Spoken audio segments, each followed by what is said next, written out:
Check, check, check, check, check.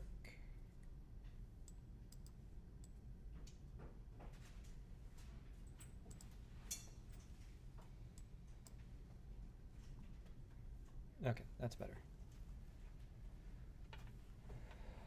Is this audio? Yeah, that audio. Is this coming through? Check, check, check. All right, here we go. Check, check, check. Hello, my name is Adrian Aguila, and this is my rolling ball game. And yeah, look at the little pedestrian balls over here, and we go in here. Okay. There is a little problem that it's more of my fault because I should have seen it coming. If you stand in front of the door, it'll just constantly like make you just stuck. Check, check, check. Hello, my name is Adrian Aguila. Your thing So going, better move. then And this is delayed my version rolling of my ball thing. game. And Back, look and at then you get to the edge of the door, pedestrian and then you- balls over Ah, here. And we go in here. There is a little problem that it's more. okay, let's turn that off.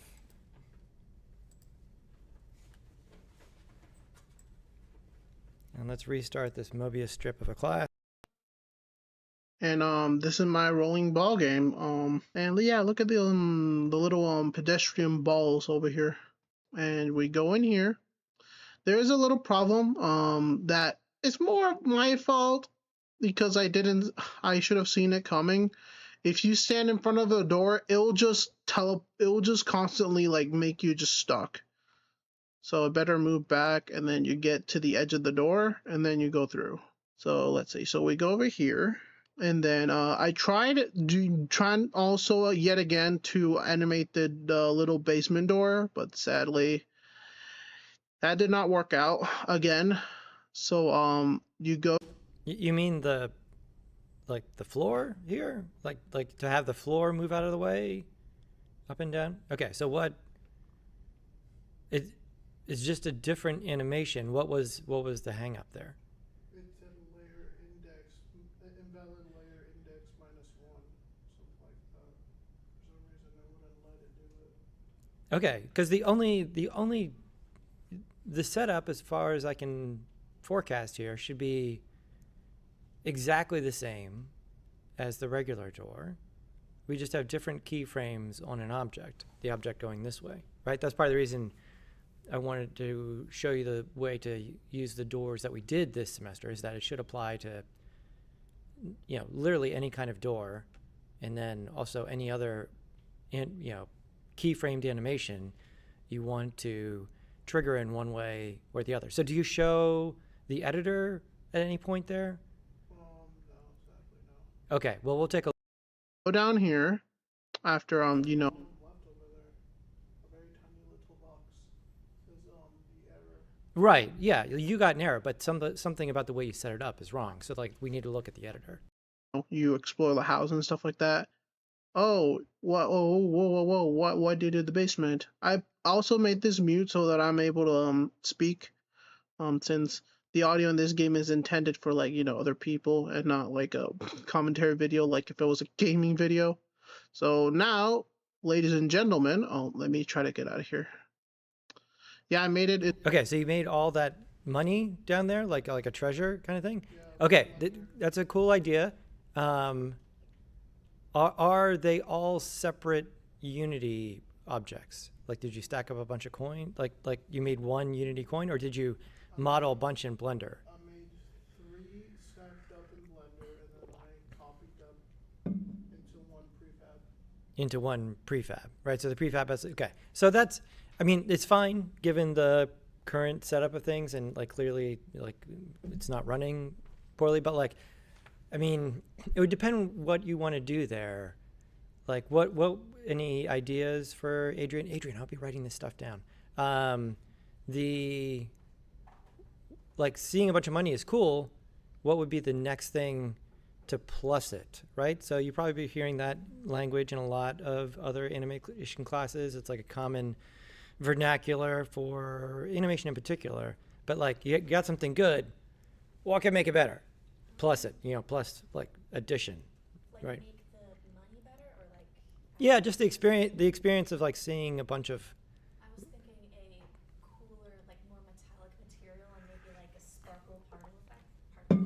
Sure, sure. Right? Everyone channel your inner Scrooge McDuck right now.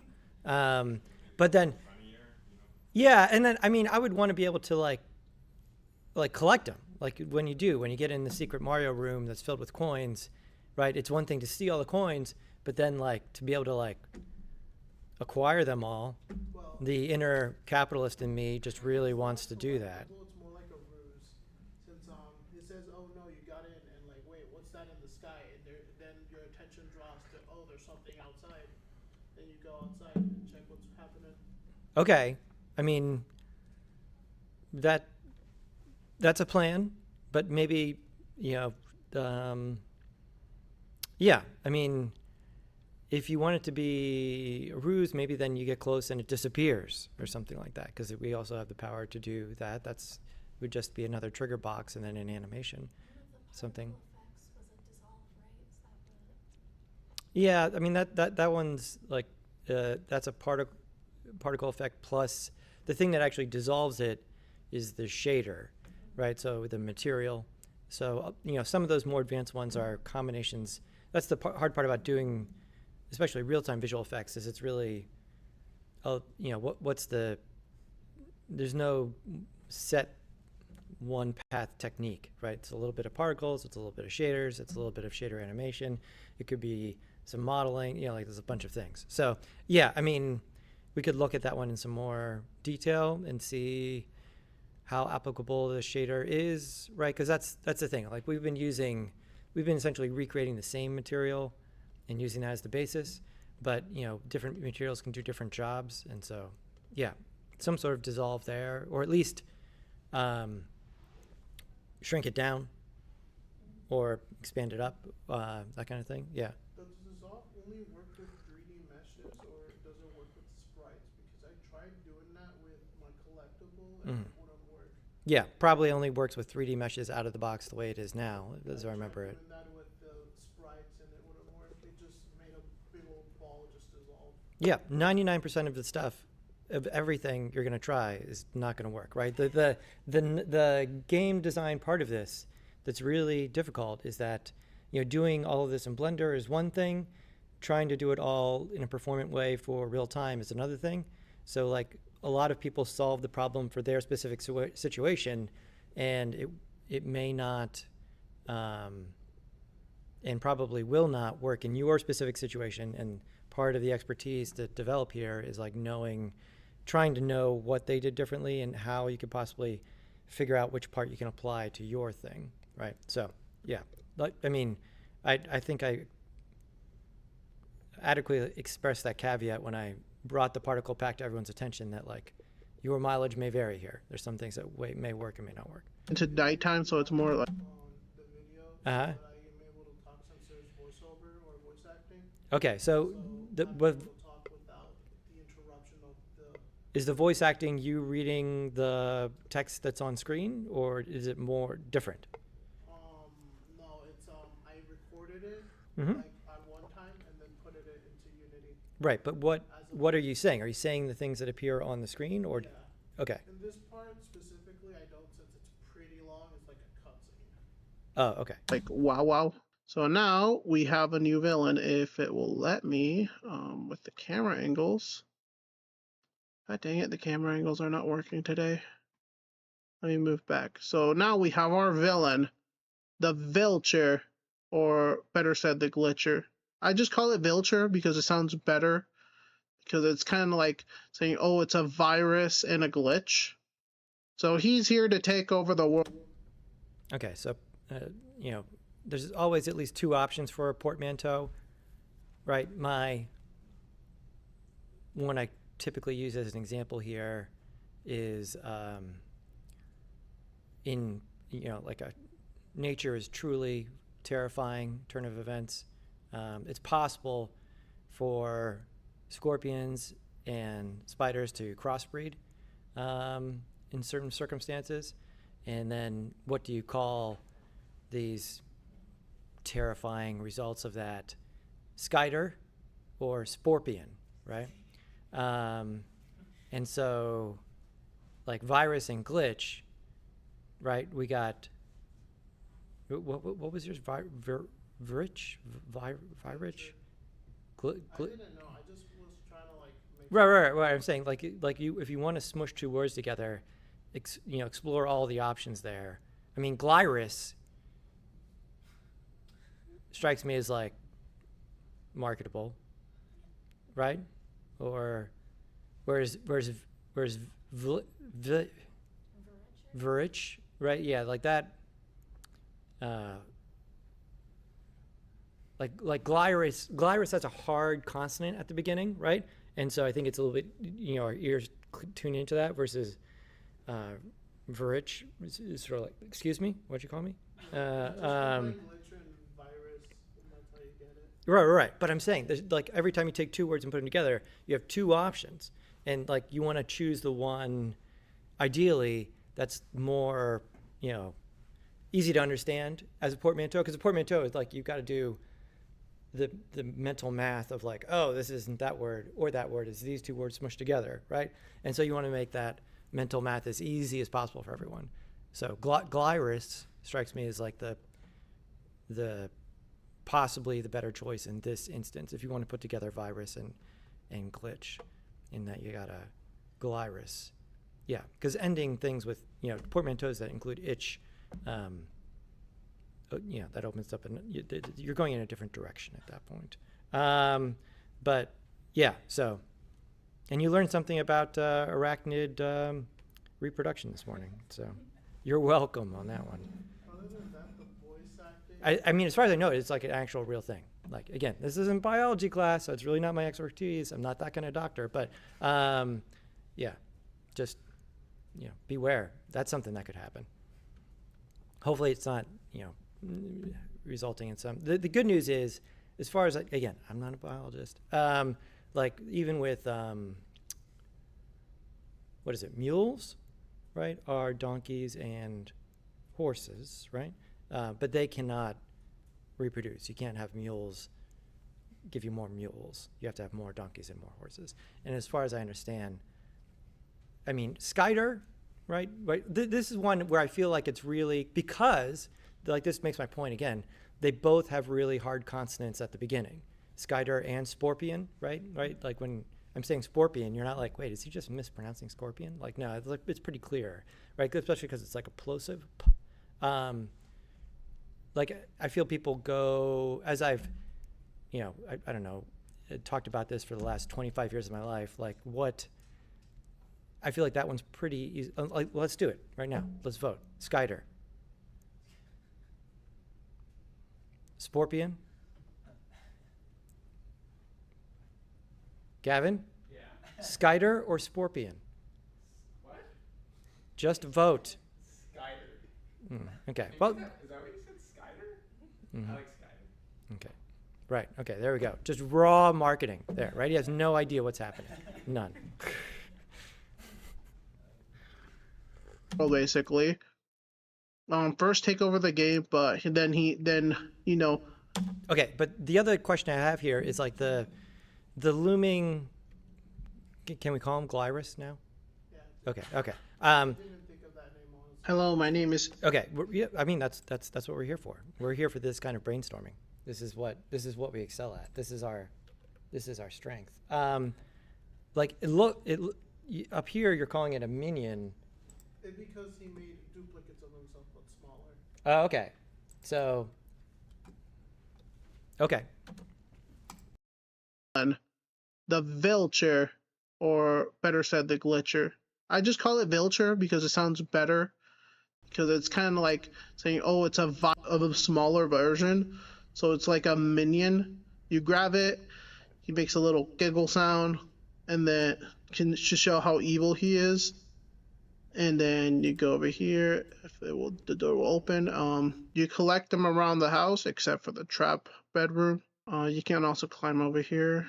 I intended it where it's more parkour, but but since I had trouble getting up, I just make it climbable. There we go. Through this door. Or is the rain, because Okay, it feels more like and just another quick fix. It seems like a lot of the trigger zones for the doors are very close to the doors, right?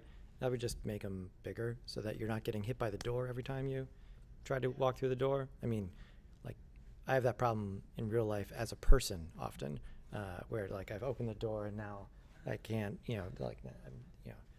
I also have a lot of junk in my head. If it was a final battle against him, he realizes his minions are gone. He doesn't have power anymore, and then he goes defeated, and he falls to the abyss. There he goes. And then I made a button since I had problems with, since I don't know how to make the timing right without having the ball to do everything. Kind of like a movie. I don't know how to do that yet, where like a certain thing already ended and a new scene happens. So there's a portal there to go home and stuff like that, but it doesn't do anything.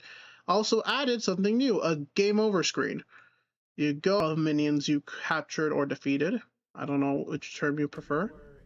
You go down here, it says game over. Okay.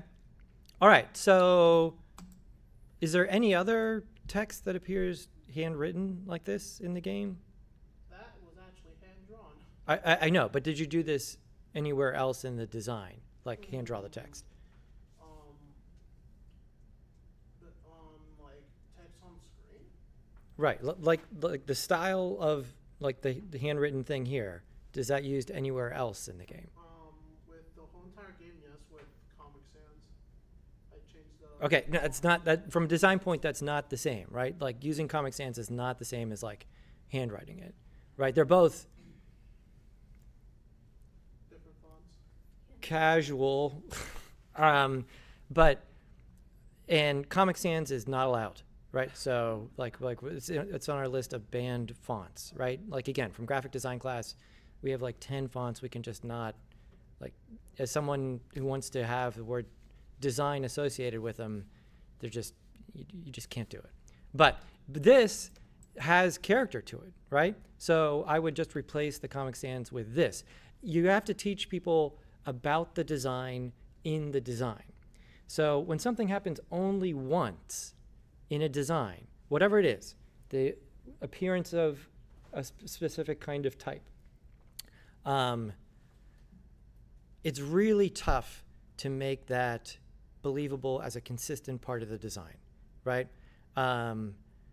It really often, especially in like master level kind of things, can make that work. A lot of student work where we see new things happen once all the time really reads as kind of like inconsistent design / mistake. So the idea, because the game has like the Glyrus guy, kind of, he has that hand-drawn feel to him, and this supports that. But all I'm saying is like, do this more than once, where we see like this graffiti style writing of the text on screen. Having it only happen once just reads as like a weird, inconsistent design thing. Yeah, I made that in the same program with Glyrus since Yeah, it looks, that's good. That is consistent design, right? You use the same technique to produce multiple visual elements. That's good, right? And like I said, this is reminiscent of the look and feel of the Glyrus, right? But you need to just do it more than once. The other thing that's not allowed is 25500 red, especially for type. What color do we see best? Green. Green, okay? This is built, in fact, that is built into a lot of digital specifications, in that the computer uses more gradations of memory to store green than it does other colors, okay? What's that? I thought that was just how the color wheel worked.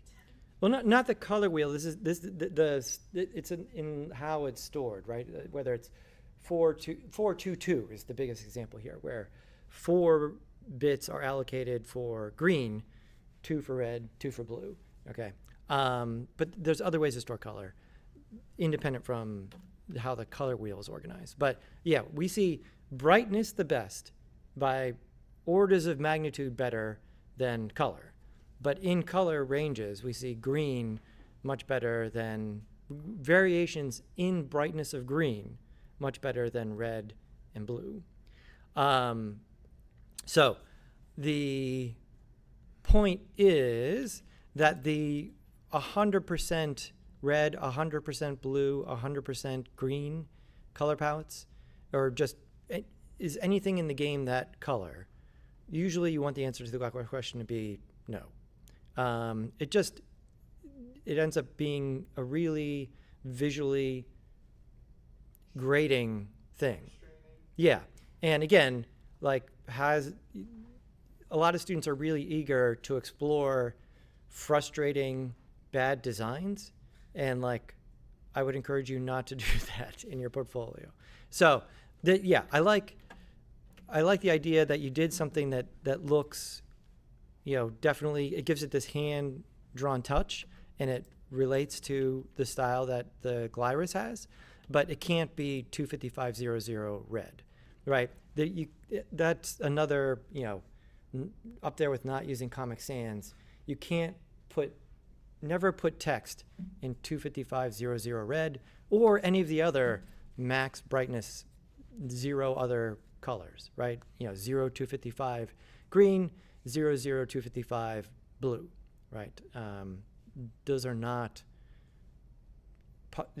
acceptable colors for reading, right? Because again, every time we put something on screen that's text, what is the purpose there? To read it, right? And so we don't, we want it to fit the visual style, but we don't want to make it at all a negative experience for the reader, in this case, the player.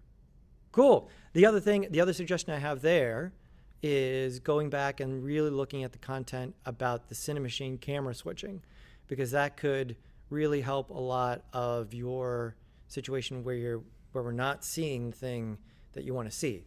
If we get to those, like if you're taking a picture of a big thing, you usually need to step back, right? And so you made your thing big, which is cool. You're exploring scale. That's really good.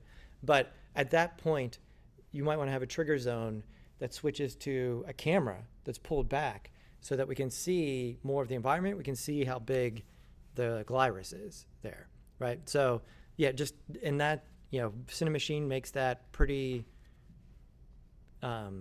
easy in that we've got this way that we can just switch between cameras by turning them on and off and have it smoothly switch back and forth, which is really great. Awesome. Okay, cool. Good stuff. Hi, my name is Danira, and this is my final end product for the rolling ball game. So this is my game, Baja Bunnies. As you can see here, we have a little can counter. We'll see what that entails in a bit. So we go up to this little guy. You mind getting us some drinks? We're tired of carrots. So I guess we know what that counter is for. Okay, so I believe it was Danira who was saying that there was issues with her text not being on screen at different points in Discord, and I don't know what's going on with the OBS recording here, but like part of this is clearly cut off, and part of this has to do with right here. You're still in free aspect ratio, right? You want to change this to what? By 16:9, right? So that so that your work is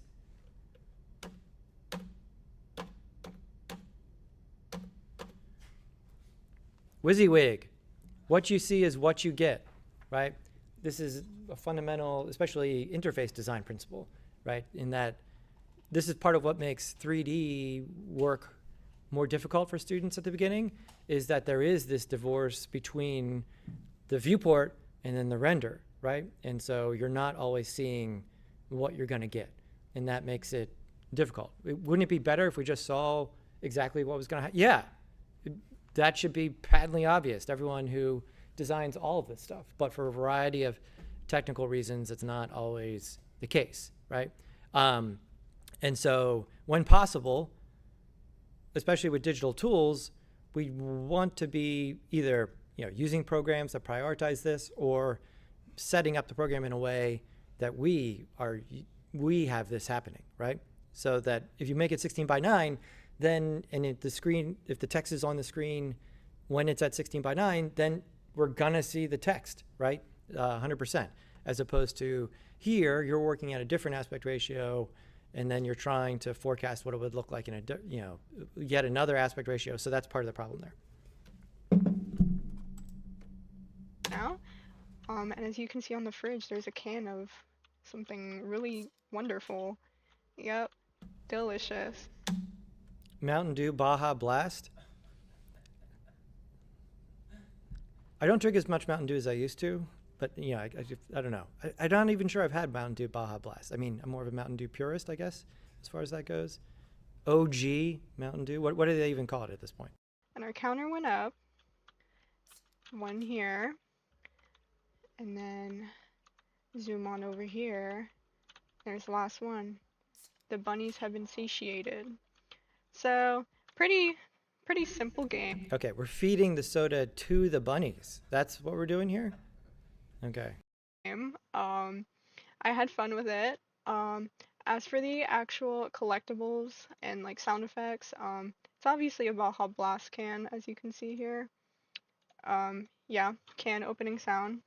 I'm a big fan of Baja, and I'm a big fan of bunnies. So in my head, those two go together. So, yeah. This is getting to the point where I'm like, is she getting like some money from Pepsi? As for the UI, if I can bring this back up, I wanted to add like a dialogue box to go with the can counter in the corner, but anytime I tried adding it, it would just stay on screen and I couldn't figure out how to make it fade away. I didn't really understand the action display image. So for now, I just fixed the like I took some feedback. I listened to the feedback and I just fixed like the layout of the text itself, so it's like at least a little bit more legible, and I dropped the secondary dialogue altogether just because I feel like maybe it was too cluttered. The door opening, it's a pretty simple opening animation, a lot easier than I thought it was going to be. Yeah, I would just, again, make the trigger bigger, especially, the ball compared to the size of the door, like in IRL, it's going to be tough to get this ball through that door, like at that size. It's like moving, someone has a bunch of those yoga balls or whatever. So, yeah. And then what is it that needs to be on the door so the ball would not go through the door? Yeah, collider and what state does the rigid body component need to be in? Is kinematic, right? So remember, that's the right. You need to do a little bit of translation there. Essentially, this is the box you check when you have keyframes, right? You've keyframed an animation, but you want it to participate in the physics, and you need to check that is kinematic box. Okay, so you're missing that on the door, but then the ball is so big compared to the door, you're definitely going to need to give yourself some more, be a little bit more generous with your time to, get in the door there. And the special effects, like the particles, it's the sparks. If I can get this to play. Yeah. Okay, you can't really see it, because I think I toggled some filters, but it's like that sparking, one, and I just made it green. I'm hoping it shows up.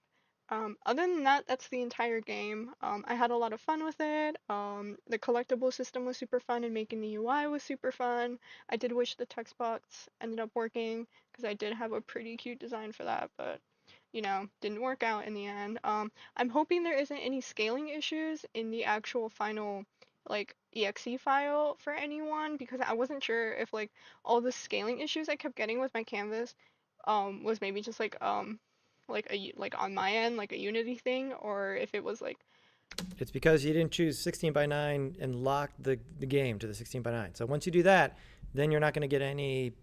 You'll be able to fix all the scaling issues, and those fixes will then apply to the build. I'm not sure, so hopefully that's fine. But yeah, other than that. Okay, great. Did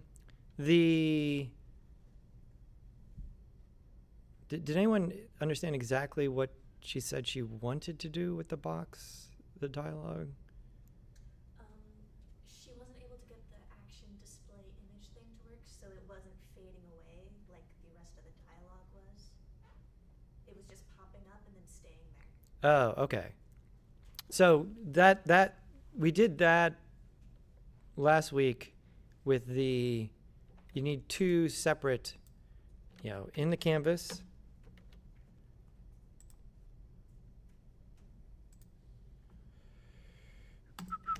Yeah, I set it up like this. So I have two text display slots. In your case, one would be here, and from what I understand, you would want the other one to be up here, right? I thought that's what she was saying, like, I think so. yeah. And each of these has the action display text on it, which essentially, the action display text is a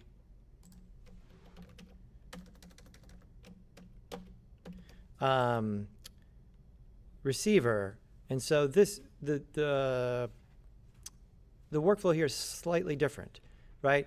In that this is not being turned on and off like we have with other text, right? Our just win the game text is essentially just static, and we just turn it on, right? Here, in an effort to not have separate objects for every piece of text that you want to have appear on the screen, this is engineered in a way that it just receives strings, and it just displays the string, whatever string it has received from that event, it displays that string for whatever amount of time you set it to, right? The default is 3 seconds or something. And so you'll have two of these, and in the Unity event, you'll configure it slightly differently. In your event, you point it at the ADT object, but you don't turn that object on and off. You simply grab the function that says display string, and then you provide the actual string, right? And then this is what gets sent over there with the event, okay? So this is, it requires a fundamental understanding of the Unity events. What Unity event is essentially a function, and it can have no data. It's simply a command that says, do it now, right? Because there's lots of commands, for instance, this is, I can't think of one right now. Anyways, you can just have a function that doesn't require data, right? It just says, it's just a function and you want it to happen now, right? If we were gonna like spawn a thing into the scene, you could just say spawn now, right? Or the Unity event can have data, right? And so when we turn things on and off, we send a Boolean with the event. When we, when you tell things how many, you could send an int. In some instances, you could, all of the data types are available here, right? And so the important thing to realize is that and in this case, the data type that you're interested in is a string, right? Because that's what gets sent along with it. So I think that's probably what's happening here, is that you set up another piece of text and then you're just trying to turn that text on without another event to turn the text off. And yeah, managing the action display text is making that a little bit easier for you to have a lot of text happen on screen, or at least not have to have everything exist as this static object. You can have one object and just send it different strings to show for a period of time. The one limiting factor with this stuff is in the events.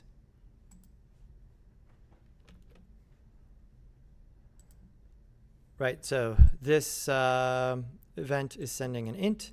This event is sending a bool. And then sometimes,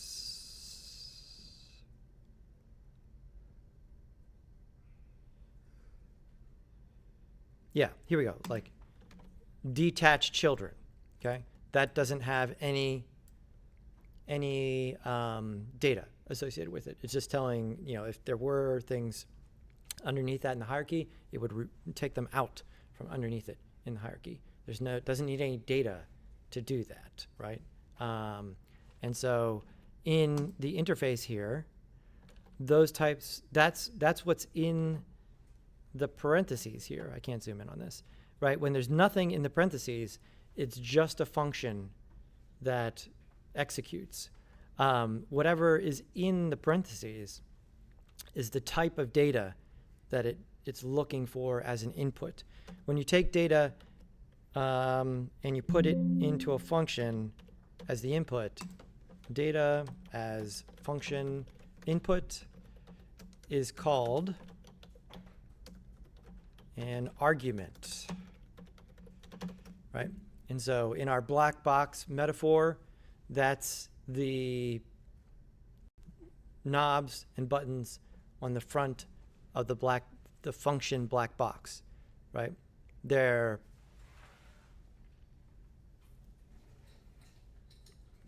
can play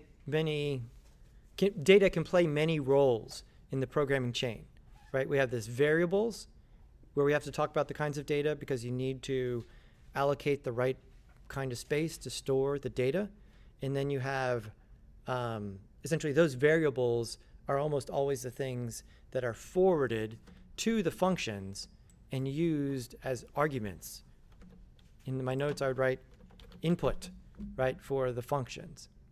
That's like the checkbox, right? Are you sending it a 1 or a 0, right? Because whether the box is checked or not there. These structural concepts, functions, events, arguments, variables, those are not Unity-specific things. That's, for the most part, object-oriented programming, which is all of the programming that you would be interfacing with unless you're going to go get a graduate degree in computer science, right? Everything would be object-oriented. We have these black boxes, functions that do things. We send them data. They do stuff. There's some sort of output. We do something with that, right? So, yeah, that's probably what was happening there. But cool. Okay, Baja Blast. I want to see those carrots get smoothed out there. They still look pretty faceted. That's one thing. And then the managing the colliders, right? Even for the 2D sprites, making them, having the bunny be something that we just go through just seems strange when the other things are not. I think that unless you're going to, specifically set that up for some reason, just sort of arbitrarily having the ball go through some things and not other things makes the environment seem less consistent. Hello everyone, I want to show a little preview of my game. So here is a collectible. My aim is terrible because I'm using... Okay, again, you're coming along, you're making progress here, Rianne, that's good. Okay, so no, I use the term sandbagging, right? What is sandbagging? Yeah, just preparing everyone for how bad the thing is before you show us the thing. Don't get in the habit of doing that, right? Like I too have self-effacing humor. I've tried to dial that in, especially in professional situations where if I'm, presenting my work, I'm not telling everybody how much it isn't great before we look at it, right? Because I personally have been in many meetings where going up to it, the work leading up to the event was problematic for who knows, a variety of reasons, most of them my fault. But then when we got to the meeting, the thing I was so concerned about, no one even noticed, right? For all sorts of different reasons, right? And so if I would have kicked off the meeting with like, let me show you the part of this thing that really doesn't work very well, that would have not, it's not a good habit to get in. I'm not encouraging you to misrepresent your work.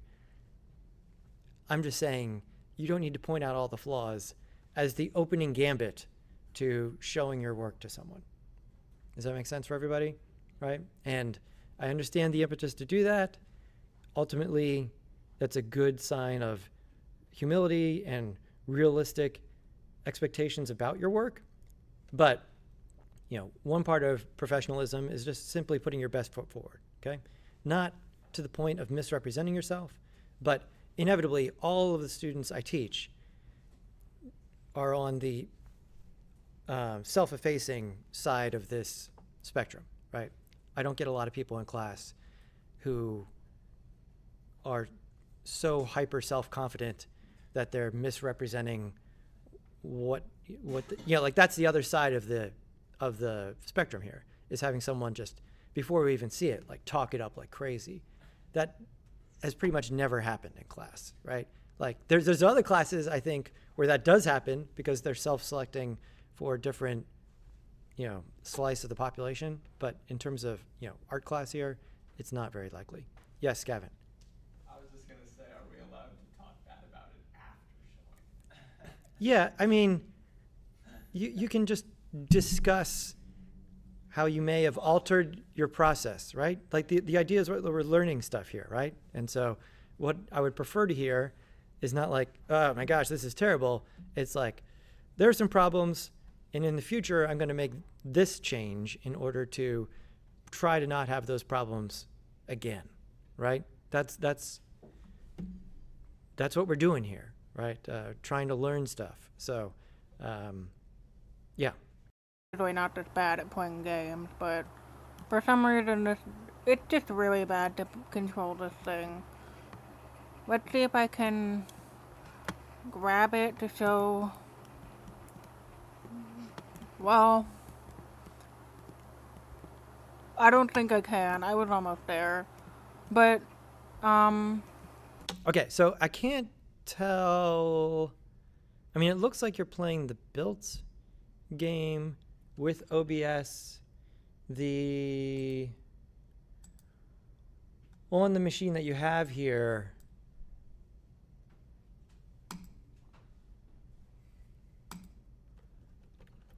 yeah.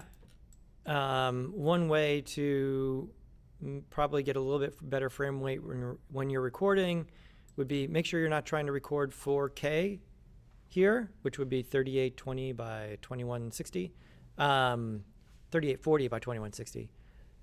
So make sure it's this, and even if it is this already, you could bump it down to 1280 by 720, and that would be just fine. And that might help the frame rate here, because it does look like you're playing the built version. And again, the built version of the game, like you should get a higher frame rate on the built version than you get when you're working in the editor, because like you're not doing two things, you're just doing one. You're just running the game. And there's all sorts of additional magic that happens during the building. It takes the code, looks at all of it, and essentially just makes it faster, right? All sorts of compilation stuff that's way over my head. well, you get the idea. If you get a chance to play my game, you'll be able to try and figure it out. Yeah, I took like 2 days to do this, so it's obviously not the best. I had to start all over completely because a lot of issues were happening. Overall, this was kind of difficult to do. I didn't get to do everything, like the particles and the door thing. I just didn't have enough time to figure all that out. Honestly, I had. Okay, well, you got more time now to figure things out. You made the hard decision of going back and starting with a clean slate again to get things built up. A lot of times you don't have to go back to square one, but again, especially for this kind of stuff, modeling, people were running into this over the weekend. At the beginning, for all of these skills in the computer, it's so easy to throw any of the programs into a state that's going to keep things from functioning, right? You're like always one click away from failure, right? And it's like you see me, it happened to me. Like I'm just fat palming the keyboard, and then like I hit some shortcut, and I'm like, ugh, I've thrown it into a state. The program's not communicating to me about like what has happened or how to get out of it, and so like the level of expertise it takes to fix those kind of problems is, really high. Whereas going back and sort of doing it again from a point where this point I knew I was good, right? Things worked. And then let me dial it back to that point and then go from there. That is a much better strategy as a beginning, computer graphics person here. It's just simply less time, because there's plenty of situations you could throw the program into where the program, it's going to be really hard to solve in terms of fixing the thing. So as much as people don't like to hear that, I too suffer from that, where I'm reticent to go back and do the thing again. But I mean, it's just the way these the systems are fragile in that way, right? It's just the way they are. 99% of the time, personally, like the second time it works, I can't tell you why it worked the second time, besides that I did a better job just paying attention to what I was doing, and then it worked, right? There's only a handful of times I can remember off the top of my head where I'd run into something that was like truly a bug or some sort of fundamental, limitation of something where like I did the thing again and then got the same bad result or undesirable result. Most of the time, just going back and redoing the thing works for me, right? And so that is my advice to you. Hello, this is Desmond. Starting y'all. Okay, so Desmond, I'm not going to call you out here because someone else was doing this, I think in the other class. These are microphones, right? Like the thing that comes down here, right? So it'll work better. We'll get less room sound if that's closer to your mouth. There's someone who keeps recording, I think in the other class, where the microphone is like literally over here, as if it's an antenna. It's not an antenna. It's a microphone, right? So like that's just, it will just be easier. There'll be less room sound in the recording. You know what I mean? I forgot to put it all the way down. Yeah. I was, I don't really was, but I just... I mean, it's not some sort of like super futuristic, like Predator thing, right? Like, I think it's just a microphone. So like, it's not just you. Other people have been doing this, and I'm gonna, because I don't want to like lean down and constantly adjust the volume all the time. So I'm sure it'll be better next time. Right? Okay.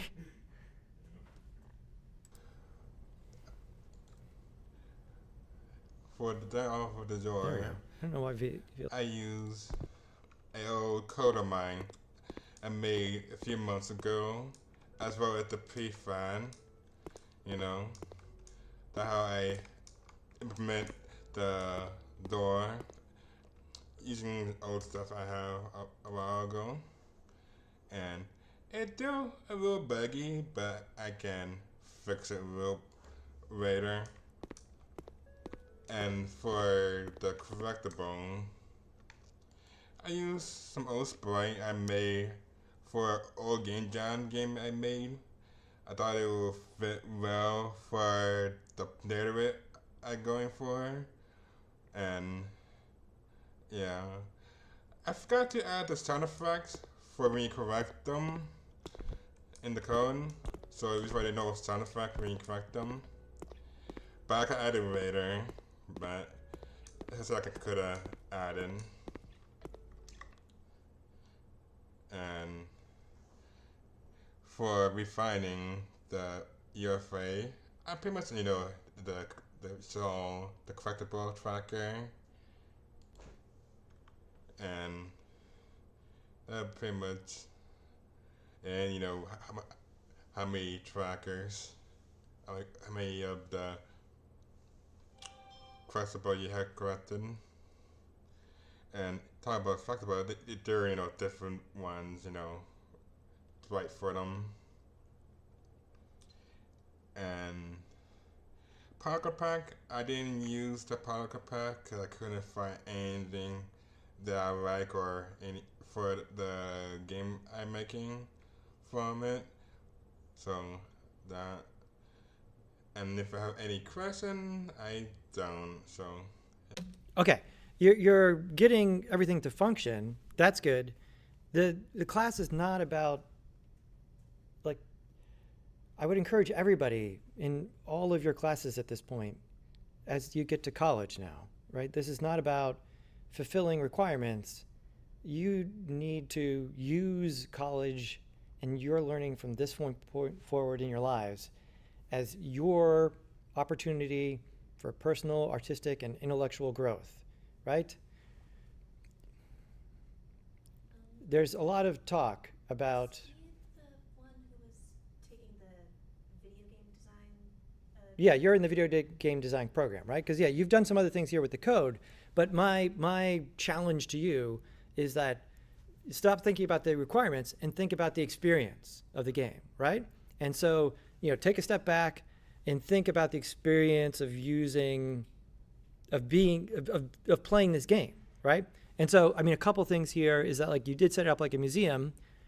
It has that kind of like scale horizontally. But if we were to look at any museum,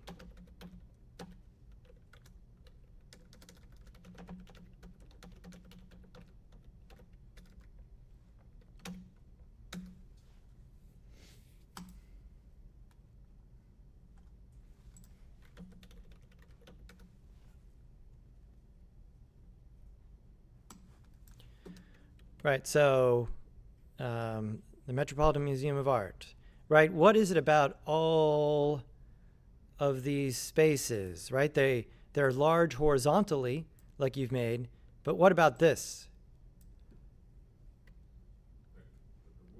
Yeah, yeah. That's part of what makes big spaces feel big. Yeah, yeah. And so just taking your walls up would be like the first step to starting to create that kind of look and feel. yeah, I was trying to do that like later on, like the you know, kind of what it was, you know. Uh-huh. So I was going to do it on, and Yeah, like that. I don't know what's going on there. Yeah, even here, one of the newer parts of the museum, right? It's got this super high ceiling. Yeah, take those things up and make it feel like a bigger space. And then the other question I have for you is that you had this gingerbread sprite laying around from a previous thing, right? Why are these gingerbread in the museum? Okay, next week, be able to answer that question, right? I think that I'm not going to say don't use the gingerbread sprite. Go ahead and use something that's more typical of a museum. That would be one way to approach it. You could also say, you know, you could keep the gingerbread sprite and then ask yourself, like, what about this museum?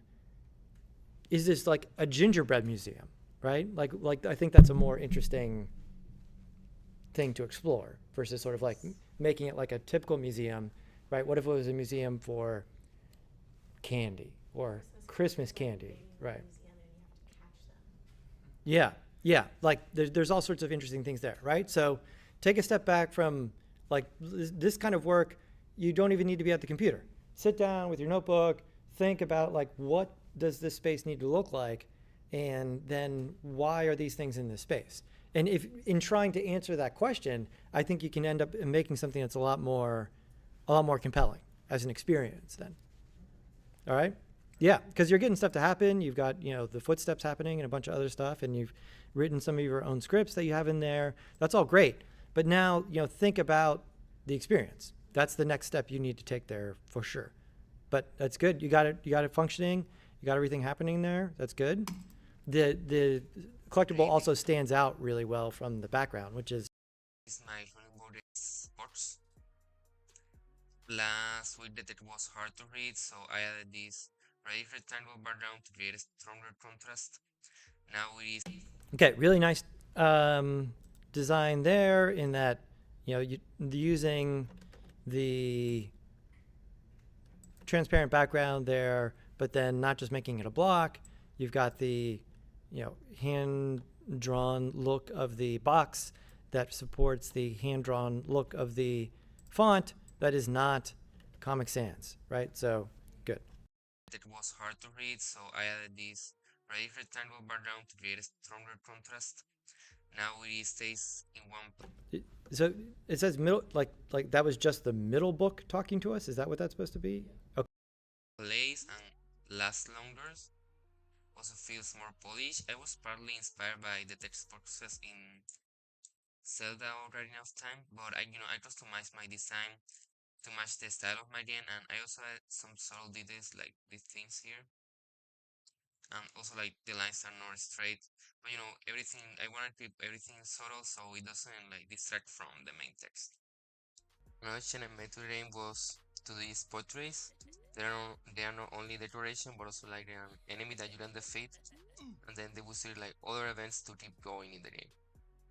Almost forgot to mention, but one thing I changed from last week feedback was adding this light to the trash bag, so it looks like there is something magical happening over there. I'm not using the standard door in my game because since the first week that I have been creating this game, it has like hidden rooms behind walls, so I thought a normal door wouldn't fit here.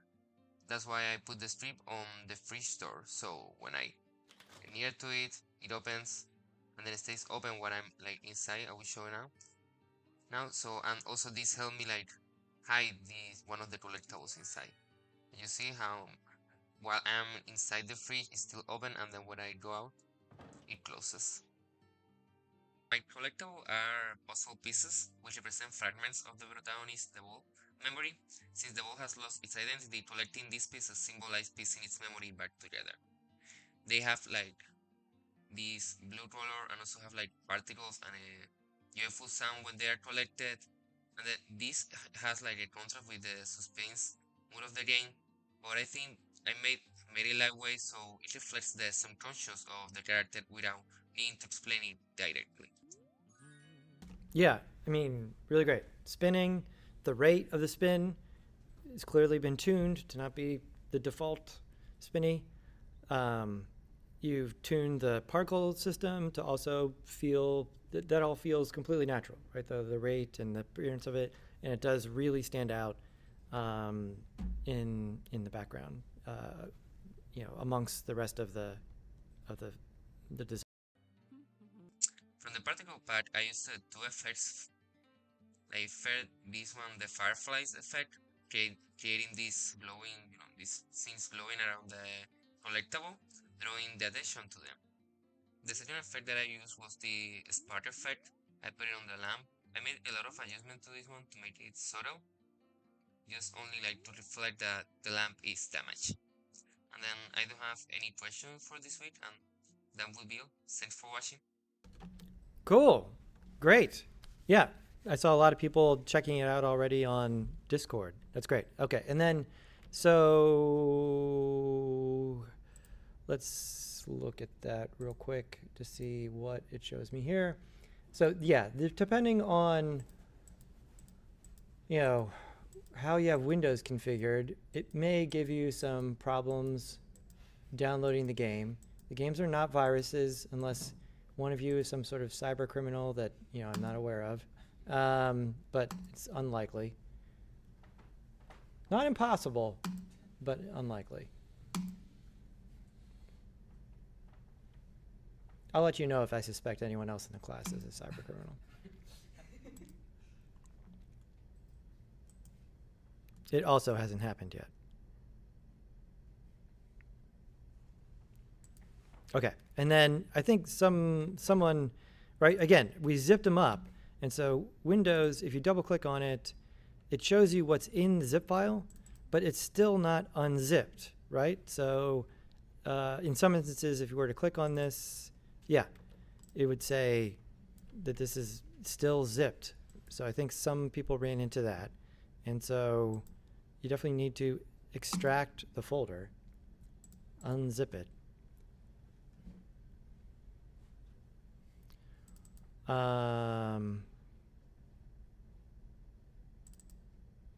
Did you set the icon in Unity or did you do that? Okay, awesome. That's cool. We had tried to do that previously and it didn't work for some reason, but that's cool. That's working. Okay, and so yeah, so you need to do it on the program. Yeah. In the build settings, yeah, we'll look at that. Yeah, so click, and then this seems, because I get this sometimes at home and not for other ones, so I'm not sure what's happening there. I can't speak to the total ins and outs of Windows security, but this, when I do get it's trying to protect you because it's an exe file, and just random exe files downloaded from the internet are generally what Windows is concerned about. But this case, we know where this came from. Like, our friends have made these, and so you can say more info, then you can say run anyway, and then it should run. Okay, so Amy, it was you, right? Who, like, when you did that, were you able to run it then eventually? Like, were you getting this? No, it's not going to do it because I already did it with this one. Were you getting that window that we just saw? For his game? Yeah. No, it just, so like on the, where you like, click it, like, it just. Yeah, so, okay, so Chrome wouldn't even download it, right? Like, it would, because up here in the upper right-hand corner, it said, didn't download because of exe something, right? Okay, so there's Chrome security settings, and something that you have there would be different, probably here under settings. The other thing you could try is download it with a different browser, right? So Edge or Firefox would be the things to give it a shot there. If you don't want to change your existing Chrome, whatever they're set to. Is that the school computer? Yeah. Okay, well then let's look afterwards. But yeah, there's probably something in the security settings there, because I know that seems like something the school IT would do to the Chrome settings. Awesome, really, really nice design work there. The only thing, my only, without playing through the whole thing here, is that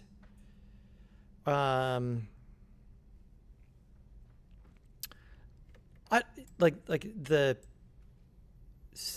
way the type is set up here, I feel like the title, maybe just putting a colon after the name, right? Because you're setting it up kind of like a screenplay so that we know who's talking, which I think is good, because like there's a bunch of inanimate objects talking here, and so saying like this is the armchair talking right now is good. But some other things to explore here, just differentiating this from this. You have to create more hierarchy in the type there, right? So I could see it going either way. You could make it smaller, and if this font has a bold and a thin, right, just something to visually create some hierarchy in the type in order to tell us that this is the label, this is the text, right? The other thing that maybe would help is that then the speech is in quotations, would also help, like make it look more like a screenplay. But you're doing a really good job there getting it started in terms of the consistency. This all looks like it goes together, and I thought like everything was on screen long enough to read, and yeah, well done, very nice.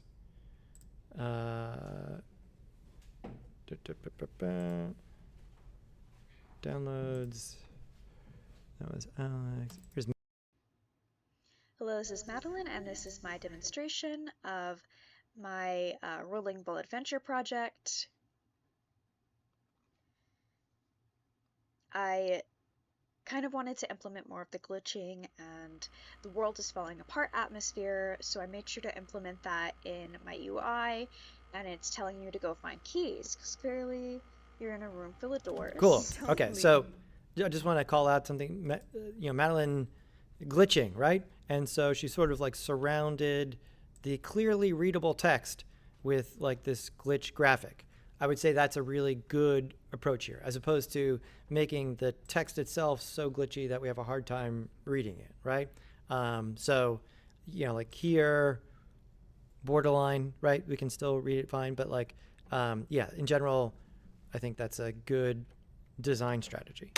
You just got here. I added some voice acting to all the parts that had text message previously. I added the cameras so they would face the windows so you could get a better view of what was going on outside, because previously this low angle camera, although it adds the atmosphere, makes that challenging. Cool. Yeah, and like I didn't even it didn't even occur to me to like, oh, we're switching Cinema Machine cameras right now.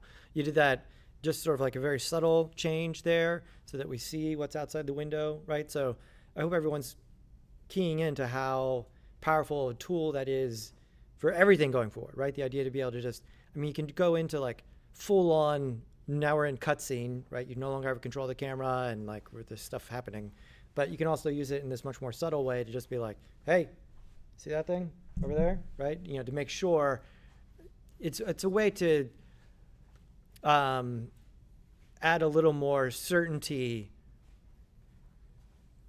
to narrative elements, right? So if the player gets close to this, you know that they're going to see it, as opposed to, you know, the complete non-linearity of the game where like, you know, you have no idea what they're looking at or what they're doing. They could be just speed running it and blowing past all this stuff. And, you know, by putting the Cinema Machine cameras in there like that, it allows them to like, oh yeah, look at that thing. The only thing here is that still the lighting, a little bit of adjustment. So at least the ball is casting a little bit of shadow on the ground. It's going to help, I think, just for the player to manipulate the ball. Stop that. I did have some particles going. Stop that. Off from the key. The key is kind of hard to see right there because they're supposed to be kind of hidden. But yeah, you collect the key, and I found one key, and then I go to the next room. Oh, getting kind of stuck on that camera there. And then the door opens and it closes. The same thing happens with this window. The camera changes, you can roll away. And then some more voice acting. Don't you dare jump on the table. Oh, there's your other key hiding. Stop. And then Okay, cool. Just again, like some slightly different red. Also, like, yeah, I mean, putting type over top of other type, also usually not great, right? In 184, we talked about that a lot in terms of like, you know, when things slide in, you want them to slide in a sequence that they're not sliding over the stuff that's already on the screen in most instances. And so, I mean, I like this emergency message, but maybe it could be like big across the middle for a second, you know, like you're doing with this stuff, like putting it on top. I think it's meant to like scribble out or like cover the previous message purposefully. So maybe like scribble or something. Oh yeah, there's like a behind this scribble. Yeah, I can't draw behind it obviously, but like, yeah, that might work. So it's really not type on top of other type. And to implement that kind of when you get all the keys, I had a big leave over the key sign because that's something you were already looking at, and it's red and it's kind of vibrant and it's shocking and it's a completely different atmosphere that adds a sense of urgency. So here you can go through that door. Eventually I would like to add an implement where you can unlock that door by getting all the two keys. Right now it just kind of opens regardless. And then it takes you into the kind of odd, subliminal, kind of falling apart, glitching atmosphere. Additionally, I added some glitching sprites. I'm not super obsessed with the eye. I would like to kind of have a different thing there, and I do need to animate still, but yeah, that's what I've got. That's definitely kind of a different experience, and I feel like it feels more whole and completed. So yeah, thank you for watching. Cool.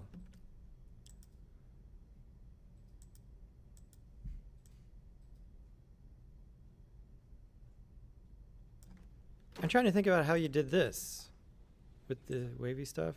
There's a heat wave particle and particle back. I'm pretty sure that's what that is. Oh, okay. All right, so it's a, yeah, like a particle that has normal map distortion and stuff behind it. Yeah, anytime you've got an eye, especially a giant eye like this, I mean, the eyes need to blink. I mean, this building, you know, something like this in, or just animating it, like here, we can look at that, how to bring in sequences. But cool. Yeah, this is going great. I mean, this, yeah, I mean, we know how to put type on the screen now, right? But is that the best way all the time to communicate with the player, right? Especially for something like this kind of sentiment where you're not like, you need to pick up the thing and put it in the blah, blah, blah, you know, like it's more of like a vibe, right? Get out. So like besides putting leave on the screen, like what would be something else that would communicate, you know, danger is now imminent? Like things falling from the ceiling. I don't know. Sure, things falling down, right? Explosions. Explosions. Fire particles everywhere. Fire particles, right? I mean, I was thinking more of like maybe one of those triggers like an animation for essentially like a lot of what we see self-destruct sequences look like, right? Where like maybe there's a red light that starts blinking and a sound effect with the right? That would definitely do this create the same kind of vibe, right? In fact, I think in a more, you know, interesting way, especially because this didn't go away, and so then it's like permanently obscuring our UI, which is like maybe not great, right? Whereas like the other one would be a way to sort of, I think, make that, yeah. And so if you just had a blank game object with a light and a sound effect and yeah, the blank game object has an animator on it that animates the keyframes of the intensity, and this is just set to play. This is a 3D sound effect, so that you could, if you wanted to, just keep it in this room, right? And it wouldn't be in the next room. And that whole object is just simply turned on when you do whatever it was that triggered the leave there, right? That would be a way to do that. That would be, I think, a little bit more elegant.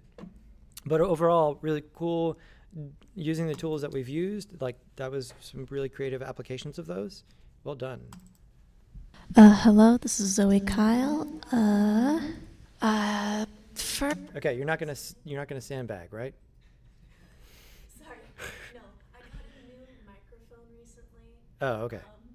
Okay, well, you sound a lot I'm still stronger. learning how to use it, and I'm still like training myself to use it. So throughout the last video that I turned in, and throughout this video, I lean back and I lean forward. So Okay. So there's going to be times where I'm way too loud. And in this video, I did a little bit better, but I'm still a little bit too quiet. Okay. Other parts, and I didn't have enough time to edit it to fix that. So there's a tool for that, the compressor. So in here, in filters, and burp, and burp. And so, are there presets here? There's usually presets. I thought they had presets in this. Anyways, your default settings here should do something, right? So the compressor is, you know, the idea that you would turn it down when you're too loud and turn it up when you're too soft. That's what this does, essentially. And so, you know, without getting into all of the settings here, like just throwing that on, your audio will at least certainly give you the, you're not going to go over, okay? And so that would be, it's an easy fix there as you're getting used to the new microphone. Let me not have that on mine for right now. Yes. First, okay. How I made the doors. There are 2 doors I have that are like this. For both of them, I put a mesh collider on this part of the door, and then for this part, I put a box collider and manually fitted it to the door, and then put a rigid body on it. And for the other door like this, I did the mesh and the box collider, but instead of having a rigid body, there's an animation that plays to open it up. Yes, there's an animation that is triggered when you put that in there that opens that door. It also plays a little particle effect. For the last door I put an animator on it that is triggered when you collect that fairy in there. And it just sort of slides out of the way and then you can climb out. You don't really know why you're collecting the fairies, but the fairies celebrate and greet you when you collect them. And Okay, is that something you want to address, or do you want it to be mysterious? I really like narratives where your character has a goal and you don't know why you're doing what you're doing. So, and because this was such a simple project, I didn't feel like, because I have such a writer's brain, I didn't feel like writing a whole story because I knew I would go too far and it would make the game making process so much more complicated. So I just decided there would be a vague story that you could interpret however you wanted to interpret it. And I do have like an interpretation that I described in here, but yeah, I sort of just decided I like when you don't know why your character's doing things and you can decide what it means to you. Okay. Yeah. I mean, it might be worth it to, come up with what the specifics of what that story is and see if there's a way to sort of. Part of what makes those narratives good is discovering what the character is doing. In future projects, I do plan on exploring more that discovery aspect, but for this one. Yeah, parse it out. Yeah, there's way too many games recently where, like I sit down and like, oh yeah, let's check this out. And I'm like, 15 minutes in, still haven't done anything. I'm just getting the ins and outs of this wizardry of some kind explained to me. That's really a personal preference, and that's not what I'm coming to games for. I personally think it's a little bit more elegant when that's built into the experience, right? But not everybody has the same capacity for the unknown, right? I'm fine to just like throw me into something and let me just wander around to the point. And it seems now there's so many games, the breadth of what is on offer is so high that it definitely seems like people are serving both of those audiences. For as much as I've played Elden Ring, which is not much, right? Like it's definitely we're not going to really give you much of anything here, right? Like good luck, which I appreciate because it's just more like it's more like real experience in that it's very little leading you through the thing. Don't tend to just sit you down and tell you why they're doing things. Yeah. I think it works for that. Obviously that's really amazing game studio that made this whole thing. I mean, it's not like I've played a bunch of it, but like that's it is what it is there.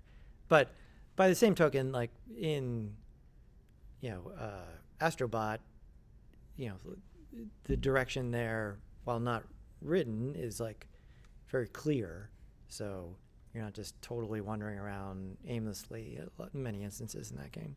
So it takes a bit of work to collect each of them. So if I was forced to make a firm statement, I would say that the story would be about someone who enjoys their work, never receives wider recognition for it, and that becomes a bit tiring for them. And the collection mechanic feeds into that because it has the fairies rejoicing when they are collected, but also the last fairy refuses to be activated. For the UI, I made a more detailed text box, some little sprites for each individual fairy when they're talking to you. In the top right corner there, you can see I added the collection counter, and when you start the game, there's a little find the fairies message that pops up and then fades away. The particle I made, I'll figure out how to fix that eventually, but yeah, I used the electrical sparks as a sub-emitter, and I used one of the smoke puff materials and recolored it to fit the color palette. And I used the rocket launching particle effect as a reference to build this. The plan was to have it be activated when you do each of the puzzles so that the player can tell that they're having an effect on the world as they're completing it, but just didn't have time. It was very difficult to get the trail to move in the direction that I wanted it to go, like to follow a path that I wanted it to follow. So I knew that I wouldn't have enough time to implement it. And even still, even though I have at some point gotten this fixed. Yes. And that's the effect. It's not in the version that I uploaded, but proof of concept, I guess. Yeah, I didn't have enough time to edit down the last minute of this. So, But basically what had happened was when I was reorganizing everything, I parented the particle to the WIT building, which has a scale up on it. So the particle became really small. So I just had to fix the scale. Yeah, so yeah, that's the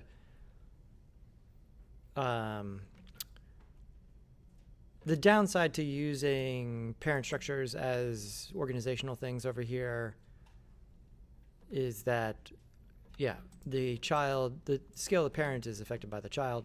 So this is a little bit of the apply scale issue from Blender over here, which is ultimately more of a conceptual one. You know, like you want things to be, if a big thing is going to be big, you want to design it big and have that big scale be 1:1:1, right? So And that I didn't want to scale down the player ball. So the default, not the default, but the Unity asset pack that we were using was too small. So for all buildings that I made, I had to scale up the asset pack. okay, so you might be able to address that if you go into the original mesh, select the mesh, and go over to the asset multiplier. You know, we've done that, right? Where you select the mesh and then you can scale it up or down, and you're not scaling its transform value, you're sort of scaling its initial interpretation, right? And so even though it is, like at some point the mesh is in there, usually those are pretty well organized. It says like models, meshes, prefabs, and so you gotta go into the mesh folder. And if you did that, that would filter the whole way up into the prefabs, into the other things. So that may be a help there. But then, so what was the hard part about animating this? So I don't actually, maybe there's a better way to do it, but basically, I saw the rocket, I saw that it was able to make it change directions, and I looked at how they did it, and they did it by just like manipulating the velocity throughout it. So for this, I just was like Like over velocity over time. Yeah, I was just manipulating the velocity over time to make it go in the direction that I want it to go, and that was really hard. Is there a better way to do it? Yes. Okay.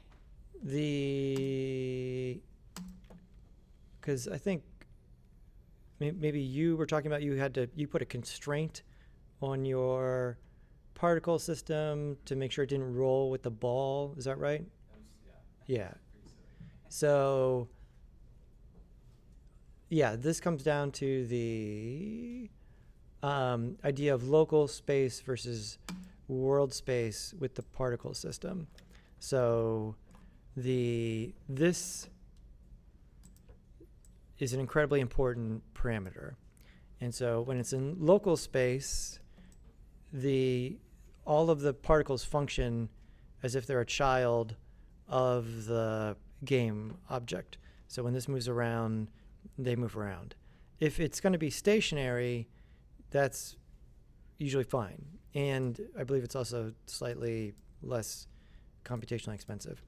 But if you're going to move the particle system, you almost always, in that case, want to switch from local to why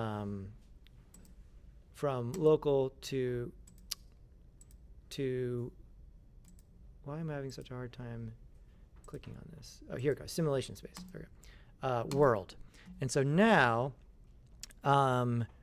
they are emitted from once they're emitted, then they are simulated on their own in world space.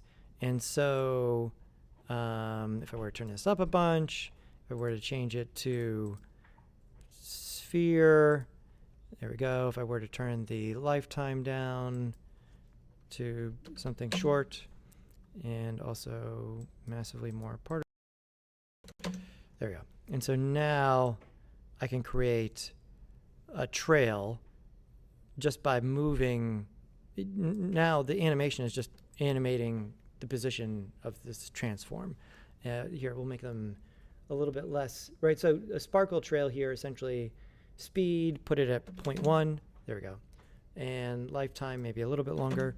And so now they'll, I can essentially just draw by moving this. So that's probably an easier solution to your issue, because then you just have your particle system animate from here to there, and then it does that. Yeah, so, but this is a really good formula, right? So if you want your ball to have a sparkle trail, this would be the way to do that. If you want your ball to emit paint particles and not have them rotate with the ball, this also does that, right? So this is incredibly important. This should really be up here at the top, because this is a really important one, right?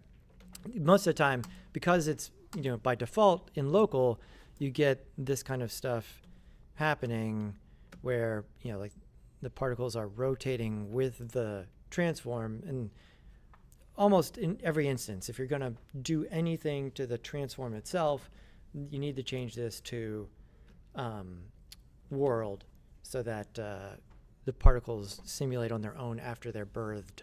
So that's a really important one. Anytime you got, as you start describing the effect, if you start using the word trail, immediately you should know that you want to simulate in world space, not local space, right? Local space is good for like a fountain or something like that, where it's going to presumably not move. It's just going to sit there and spit out particles, right? But if you're going to move the particle system, you want to switch it to simulation space world. That way you're able to do whatever you want, and then they simply, stay behind in a trail there. Right, so that solves your problem as well there.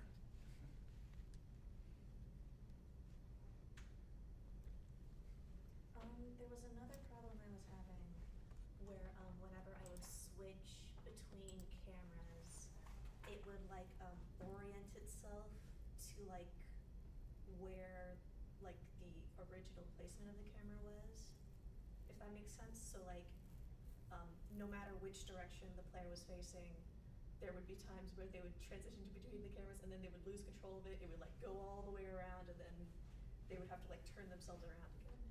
Is there a setting or something?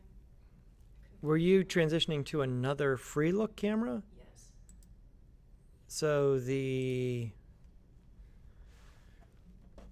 yeah, we did that, didn't we? Right? Because we fixed it, because Alec was having that issue at the, he wanted it to face it the different direction at the beginning, and it ended up being I thought this setting is because yeah, rotating the actual camera transform doesn't do it. You have to, because it's all in the Cinemachine system, you have to set this to whatever orientation you would want the free look camera to be in when it switches. But so I was using basically just like an outdoor camera and an indoor camera, and in each indoor area they would have the same camera, and each time they went outside, but they don't always enter the same way they exit. So wouldn't it still have that problem if I change like or do I just need multiple cameras? So you would want one orientation for entering the room from one direction and a different orientation for entering the room from the other direction? Or just like the camera reorients itself based on which direction the player's looking, I guess, if that's possible. But yeah.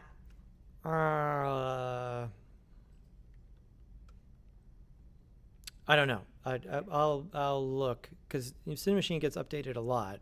So, you know, the good news is Cinemachine gets updated a lot. The bad news is Cinemachine gets updated a lot. But there might be something there in terms of, you know, like the next free look camera adopting the angle from which the previous one went. I mean, conceptually, just a matter of sort of like forwarding this information between the cameras, but like implementing that, I would need to think about if there may already be a tool for that, but I'll have to think about it. Okay. Cool. All right. I can just make multiple different cameras. I just didn't have the time. Yeah, but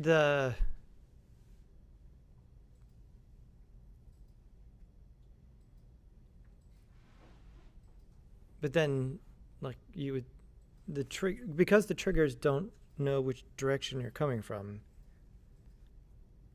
You would still have it switch halfway through the room, right? Even if you had one on each side of the room, right?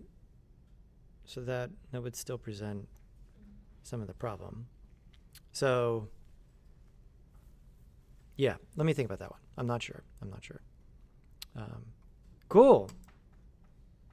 Yeah, it looks like massive experience there. I look forward to seeing the playthrough of the whole thing there. I didn't get a chance to play through it, so I hope it works. Alex said that he couldn't find the last fairy. Yeah. So I'm hoping that wasn't I went just. all to the top and then I looked around and couldn't find them. And it took me a lot of time. I'll have to figure that out. Well, didn't someone say they couldn't find the puzzle pieces in yours too? I thought that. Yeah, but it looks fairly clear. Like linear, you have to talk with the threshold first to activate them. Oh, okay, I see. All right. Yeah, so more of an Elden Ring approach to your puzzle pieces. Yeah. Hi, Tamsin, and this is my rolling ball game.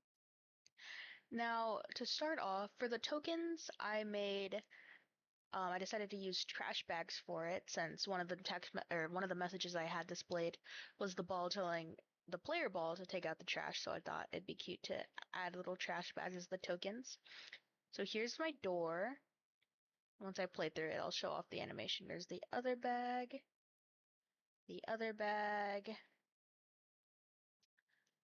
So if I hit play,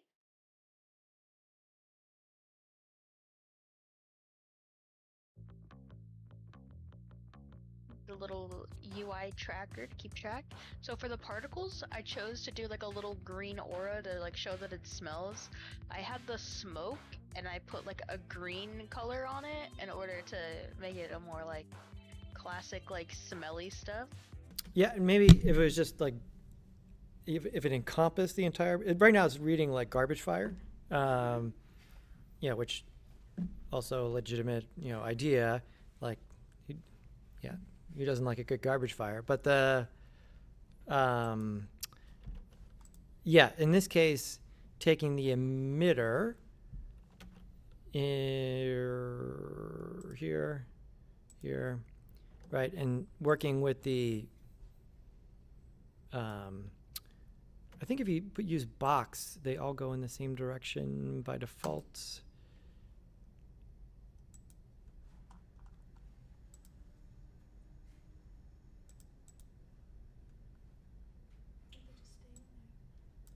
Yeah, yeah, okay, so they go in the same direction by default if you have box. So setting it to box and then just making the box kind of encompass the trash bag, I think would give you more of that like stinky trash message. To like show that it smells, I had the smoke and I put like a green color on it in order to make it a more like classic like smelly stuff. So here's the door. Oh, opening and closing.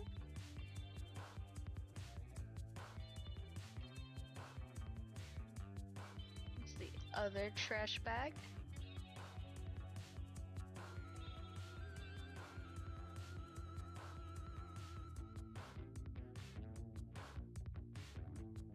Do you guys know what that was in reference to? Like, when did that get there? What that is? Okay, so like there's some confusion around that, Crimson. Like what, maybe just changing the language in that text. You know, like when did that, whatever it is that you're talking about, get there? To, again, as a way to just be more specific about what that.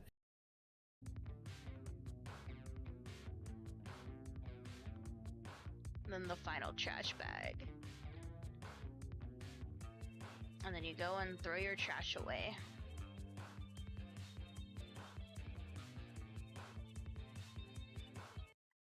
Now, a lot of this is kind of crappy because,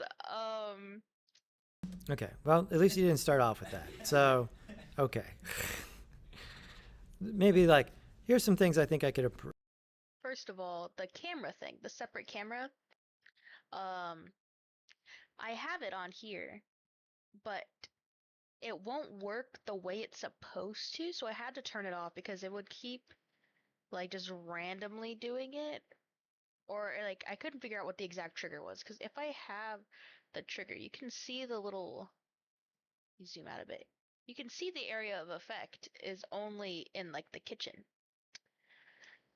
but when I was messing around with it, it would like trigger when I was like back in the bedroom, and then I couldn't figure out how to get out to get into like the other box, so I'm not sure what I did wrong there.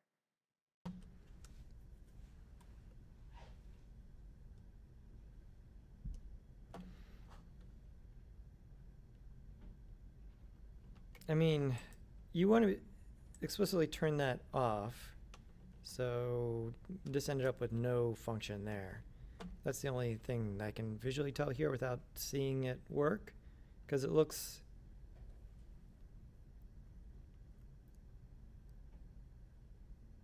ostensibly like you have the right setup there, but tough to tell. Yeah, so I definitely had some things with this where I sort of needed to reset the object in order to get the proper drop down over here a couple times. So keep that in mind, because could be that like she's turning off the game object instead of just like disabling the camera. Like she's like turning the entire game object on. I was having trouble with that, like, so I didn't realize that you were supposed to just like enable the cameras, not like disable the game object.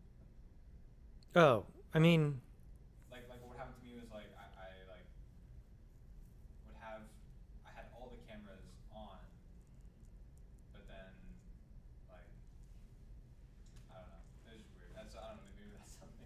yeah, I mean, ideally, yeah, when I did it in the example, yeah, I was just turning on and off the game object.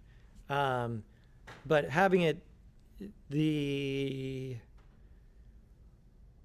you have more than one game object, more than one camera on, then we'd have to look up. It still will only render one camera, right? And so it chooses, but at that point, I think it's like the top one in the hierarchy, but I'm not entirely sure. And in general, that's not, just being clear, like one in, one out, right? We only have one on at all times would be the easier way to make sure that we just you're going you know the player's going to see this one thing.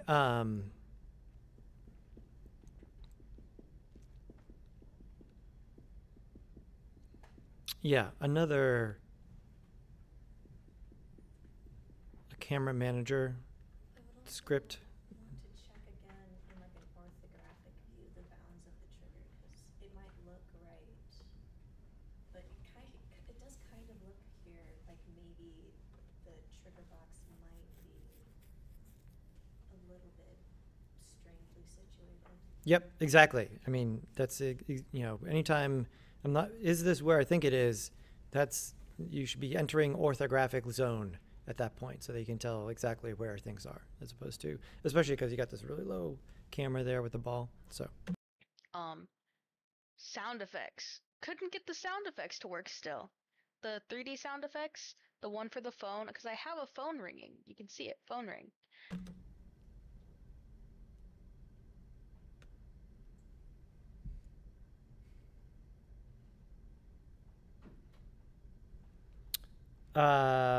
yeah, so the max distance is 300 here, which without seeing the scale sounds super large.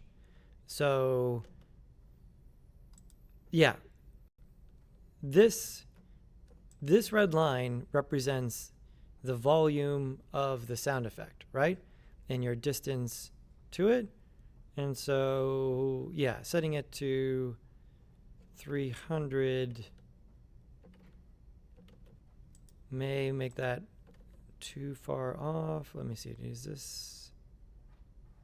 Yeah, you have it on 3D. You have it at 1. That's fine.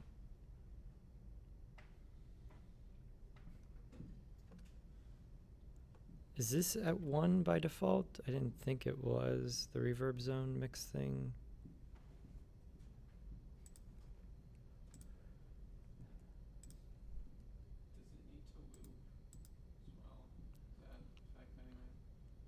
Yeah, I mean, if you want it playing all the time, yeah, okay, yeah, the good eye, yeah.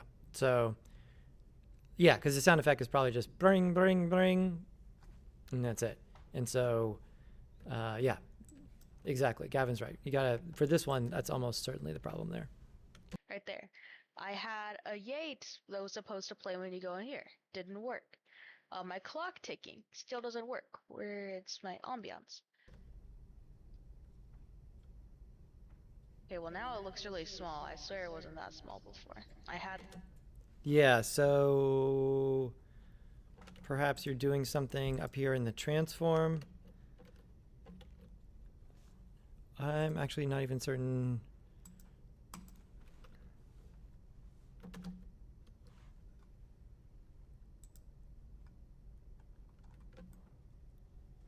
If I scale this, does the source scale with it?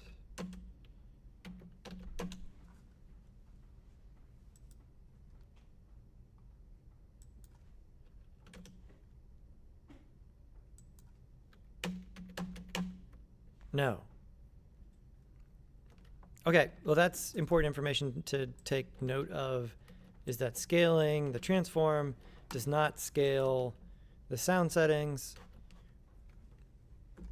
That seems fine, you know, as far as the behavior, but yeah, keep that in mind, in that this does look like a bunch of the other stuff that would scale when you scale, but it does, you know, it's a sound, so conceptually that makes sense to me. But yeah, so that's probably part of it. But yeah, that looks really, really small there for what you have.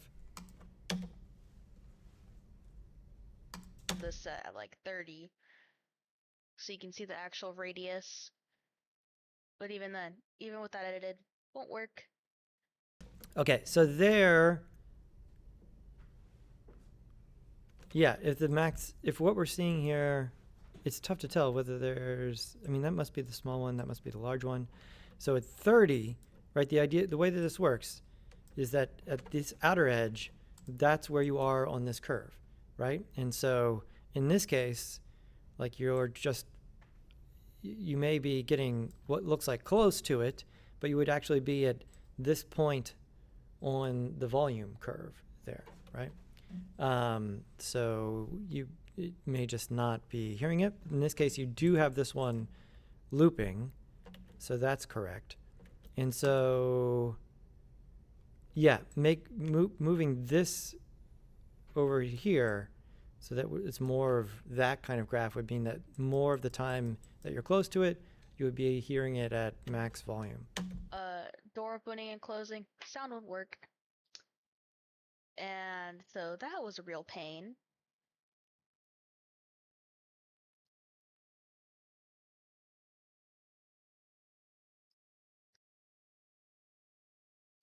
But yeah, that's pretty much it. Can't wait to start the new assignment because I do not want to deal with this anymore, and hopefully my next one will be way better. Good. All right. That's we'll get started with our new Hello. So here's what I got for this week in my game. I built the game and all that, uploaded it on Discord, and I'll submit it to the assignment. But I'll just play it on here right now. I still have to do the 2 opening doors. But yeah, I'll that's coming. I'll get that done hopefully in the next day. So, but other than that, I got everything else for this week, and then also got some things I was missing last week in the game now. So, play the game.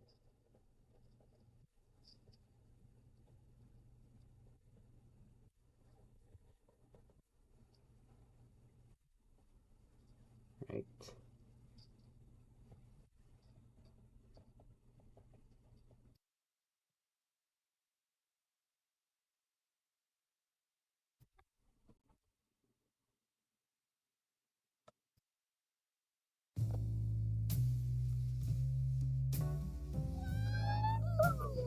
And I redid this like starting point of the game. I still want to add more to it, but we could just go the default, so made it into something like put that in. That was like an old Minecraft creation from years ago that I made, so I decided to bring a decorative item. More of trash cans from last week.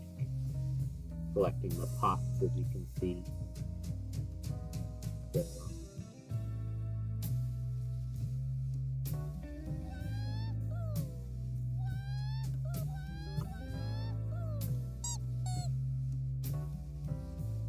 another old Minecraft creation years ago around the same time when I played Minecraft as a teenager.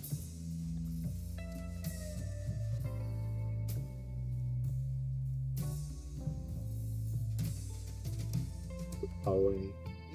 Added a 3D sound of like a spooky laugh. New 3D sound I have in this hallway. They changed this space a bit from last week, added more to it. So I fixed up the particles on this texture.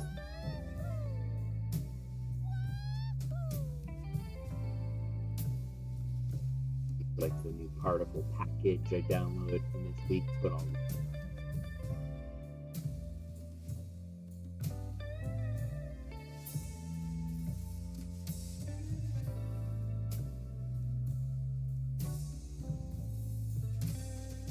select all the pots here.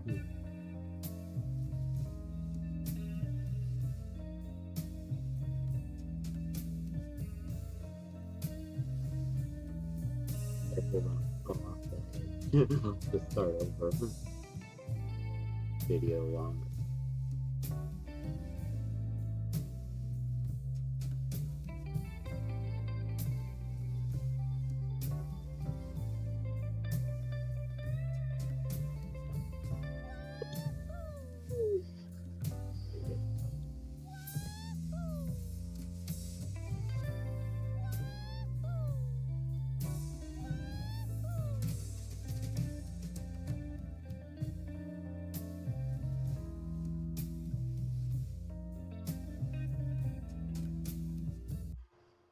Alright, so that's my game for this week. Okay, good. A lot of what I was saying to Desmond, I'm going to say here, like you did a really good job getting the things to happen, but you just need to have some sort of concept beyond like the stuff on the level, right? Right. So like the thing that's fun is like you got the squeaky couch, you got the, you know, the fun jump sound. Like how can those things be built into, how can the level be about those things, right? Like because that's interesting and fun, and everybody laughs every time we hear the sound. Like it's really, you know, fun in that way.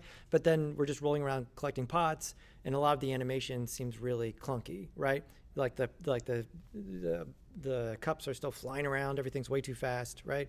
Like take a step back, and you need to think as a designer now, not just a Unity implementer, right? Like design the experience, right?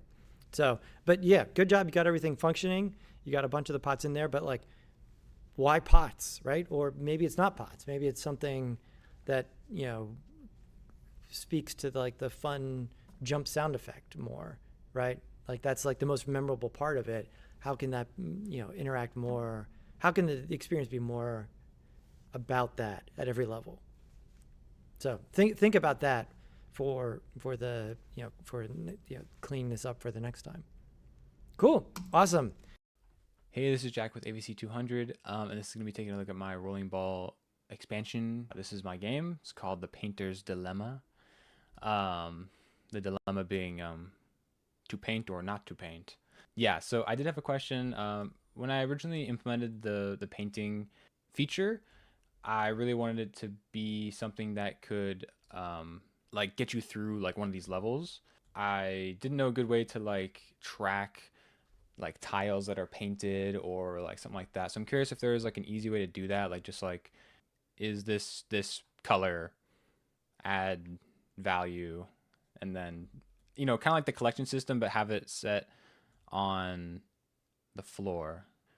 I guess I could have done that actually, but I don't know if you can have multiple collection systems. Okay. Why do you want to keep track of which thing's painted and which thing's not? So like, say like there's a room where like you have to paint certain tiles. Like, I was curious if there's a way, like, I don't know. I guess Oh, that's okay. different, but like I wanted the painting to be more of a thing, like that gets you through the game. Okay. Yeah, no, the collection system would do that. On each of the tiles, it would speak to a collection manager for that room, right? So you label it room collection manager. And then every time you do it, it would call the increment function. And then that would be counting up. And then you could set your threshold to, you know, paint enough. And then at that point, you could have that threshold open the door or enable the door or something like that. Yeah. So that your intuition there is good. Let's see. So my doors, I mean, I've had these designs since the get-go. I just have one. The only thing is that either the prefab for each room would need to be different, or, you know, like you just need to make sure that the next room was connected to a separate collection manager that was tracking the progress in that room. Animation. So yeah, I just have like a simple animation, and then it just stays open. So I didn't use the enter exit script, but I think it works good. So yeah, my collectible mechanic is using these little scraps of paper. I wanted it to like kind of look like a crumbled up painting, like, you know, the painter like was struggling, and he tore up his first painting and threw it away, and then you have to find it, and it kind of like re-inspires him by seeing his old painting. There we go, a nice crumble. And I also had those particles on it too, which is from the particle pack. It's just the Firefly one, but I exchanged the Fireflies for just like the default particles. It's the same particles I used on the paintbrush, the little red particles that come off. So yeah. And then I also used the particle system on the ball, dropping little paint trails behind you. I really tried to mess around with this and make it look good, but it was kind of difficult because it just wasn't made for this. But I probably could have somehow done it, but that's okay. This is what I ended up going with, like a piece of paper that's like got a bit of the painting at the end of the game on it, which doesn't look like the collectible. So you know, I think I should have put a material on the collectible to make it match like that crazy color pattern. And then yeah, this is like the second version. I had an earlier version that was so it was pretty bad in my opinion. But now I think it's a lot better. And you probably saw, but I also added the little character at the bottom. I was really thinking of making so that he would become full color when you either find all the painting scraps or find the paintbrush, as if it's like, you know, you get to learn who it is. I just drew a silhouette.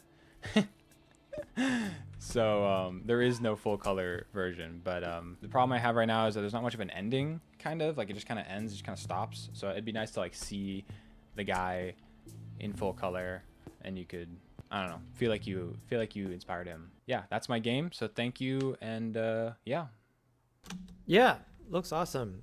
The and so you ended up putting the rotation constraint on the particle system that was a child of the ball.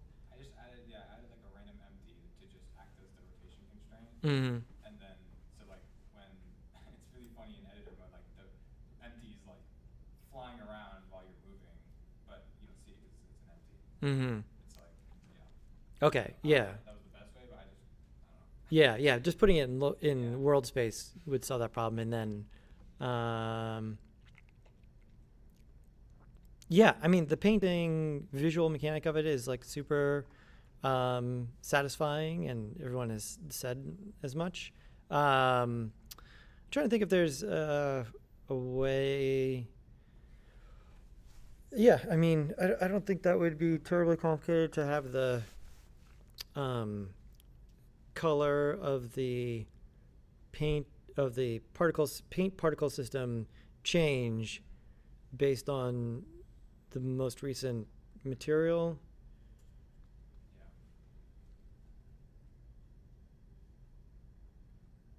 I mean, that's like a custom thing that's, you know, forwarding that kind of information from one specific place to another specific place is not something that the regular stuff has here.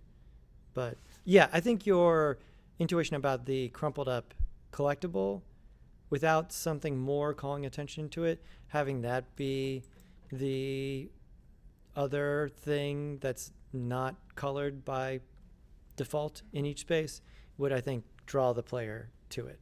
Yeah, because your intuition there is also right. Like, it doesn't look like this, so like even with this, I wouldn't have associated those two things there. Like, it looks more like crumpled up paper than like ripped up canvas or something, right? And so yeah, either way, like make this look like that or try to make that look more like this. Like, those two just need to come closer together there. But yeah, the fact you got all that stuff to work, and then your idea, like, you know, maybe in your case here, yeah, the painting threshold is like the thing that steps you through the game, right? Like, the collectible thing isn't, you know, maybe the collectibles do something to sort of spray out more particles or something like that. Like, so, you know, they could change something along those lines. I have like a painting at the end that, like, as you collect them, like, it adds pieces to it. So that's like the point. But I guess I wanted it to be more of like a hidden thing. Like, you don't have to do it, but it's like a secret. I don't know. Side quest? Yeah, side quest. Side quest, yeah. Cool. Awesome. I want to make sure we get to everybody. Here's Gavin's. All right. I just stand back one thing. Please let me do this. Okay. I know I should have put a little thing when you get close to something that you can click on. A little thing that comes up that says click to interact. Okay. So in the future, I'm going to add. Okay. I'm not going to waste any time here. I'm not going to pretend like I haven't played the game before. So I'm just going to go through this quickly and show you all the new features. So let's go. All right, so You're not wearing a Lakers shirt, are you?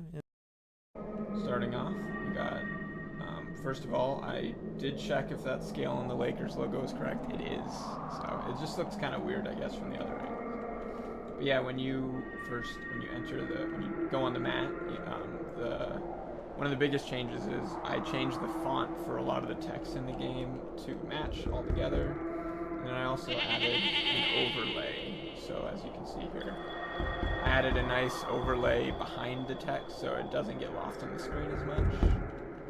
I kind of wanted to start off with the NBA music before it gets spooky. You know, the like you kick it off and it's like ba da ba da da ba da ba ba da ba ba ba ba. You know, the John Tesh, you know, piano stuff. There. John Tesh. For the door, I just took the main utility door and then I colored it yellow to match the rest of the house. Oop, whoops. But yeah, I just followed the. You made the doors, and it works pretty good. And I figured out how to add the sound onto the door when you open it and close it. Thank you, Jack, for helping me. I textured the ball here. I did the technique of just creating a sphere and then scaling it up so that it'll actually make the lines inside black. Side here, I changed a few things. I got some weights here on the ground. So did you use the reverb zone or did you put reverb on the goat sound effect? I took it into Audacity. And then put reverb on it there? That's how his 5-pound weights, that's how LeBron got so strong. With 5-pound weights? Yeah, you don't become whatever he is, a 250-pound man with 5 pounds weights, yeah. Now he uses that, he advertises that gym that's a TV. You guys don't see those advertisements on Hulu? Yeah, like it's like a TV that hangs on the wall, and then the TV is telling you what to do, and then there's like a thing below it that has cables, and there's a bench so you can, you know, do all the stuff where you move the cables, laying on the bench or squatting down or whatever. But I forget. Maybe it's already out of business. I forget what the hell it was called. I also don't, like, he probably has his own gym, right? TV setup, speaker, and then I got the remote here with some particles to let you know that you can interact with it somehow. Click it on. 2 years. Turn the TV on. Of course, LeBron's got to bring a championship to the city. 2016 post-game championship. I gave everything that I had. So, I poured my heart, my blood, my sweat, my tears to this game, and then here, first, more interactive with doors. And then in here, I added another door. It's locked. Oh. Alright, now we know why it's locked. Okay. So, and then I added some just simple cracked wall sprites on the wall to let you know better that it's breakable. Yeah, that's great, right? Like really good. You know, people would at least roll over to it, right? And that was probably enough to knock it over, right? So, yeah, really, really good. I added the Cinemachine camera here, so that in this room you have no control of the camera, so it's a more cinematic here.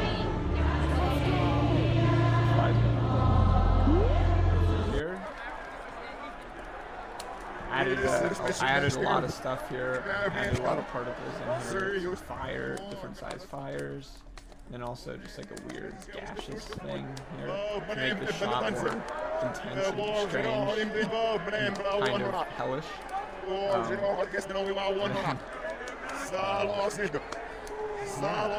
And then the Cinemachine camera, so that you're also stuck in like this. And then that's the final change. LeBron flies away. Everything goes silent. And you're just left to wonder, what did you do? What have you done? Who will it affect? So. I mean, the way you laid out the particles in the last scene there. I think the collectible supports the narrative of the game. Well, I think all the stuff supports the narrative of the game because it has to do with LeBron. You know, you're trying to find LeBron's trophies. And you can think, and because of the black particles coming off them that also emanate off of like other LeBron things, it kind of lets you know like they maybe make LeBron more powerful if he obtains them. I don't know. You can think of it however you want. And the music and sound effects add to the ominous nature of everything about why are you doing this? How is it going to affect anything? I refined the user interface, like I said, by adding some nice overlays behind the text so you can read it better. And then, I mean, that's pretty much it. Some changes. I would just probably add some more furniture and stuff to really flesh out the rooms, but I'm pretty happy with how it turned out, honestly. So yeah. Cool. All right. Really great world building here, right? Like you spend a lot of time like enriching the experience, right? There's like lots of stuff to discover in the world, right? It feels like a real laid out place. That's good. The like what you were saying there at the end in terms of like, why were you doing this? What is it? What does it say about LeBron? Like you do have a very specific story you're telling about LeBron here, and I think like the end scene can be kind of jarring. But if you set it up maybe a little bit more, right? Like your narrative here is based on the fact that like it's not just random LeBron hate. It's like you're posing the question that like LeBron has made this Faustian bargain, right? That with the devil. That's why he's so good, right? And so which I think is like a solid story that like people could understand a little bit more with a few more hints along the way, right? Yeah, like what are the recent versions of this? Like there's the Devil Went Down to Georgia song, right? Like, have you heard that? Who is that? His name is escaping me at this point. Charlie Daniels?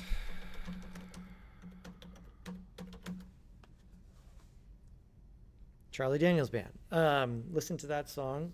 Right, one of the more popular modern-ish takes on that, like this fiddle player is so good because he's made this Faustian bargain. The recent Disney Plus show,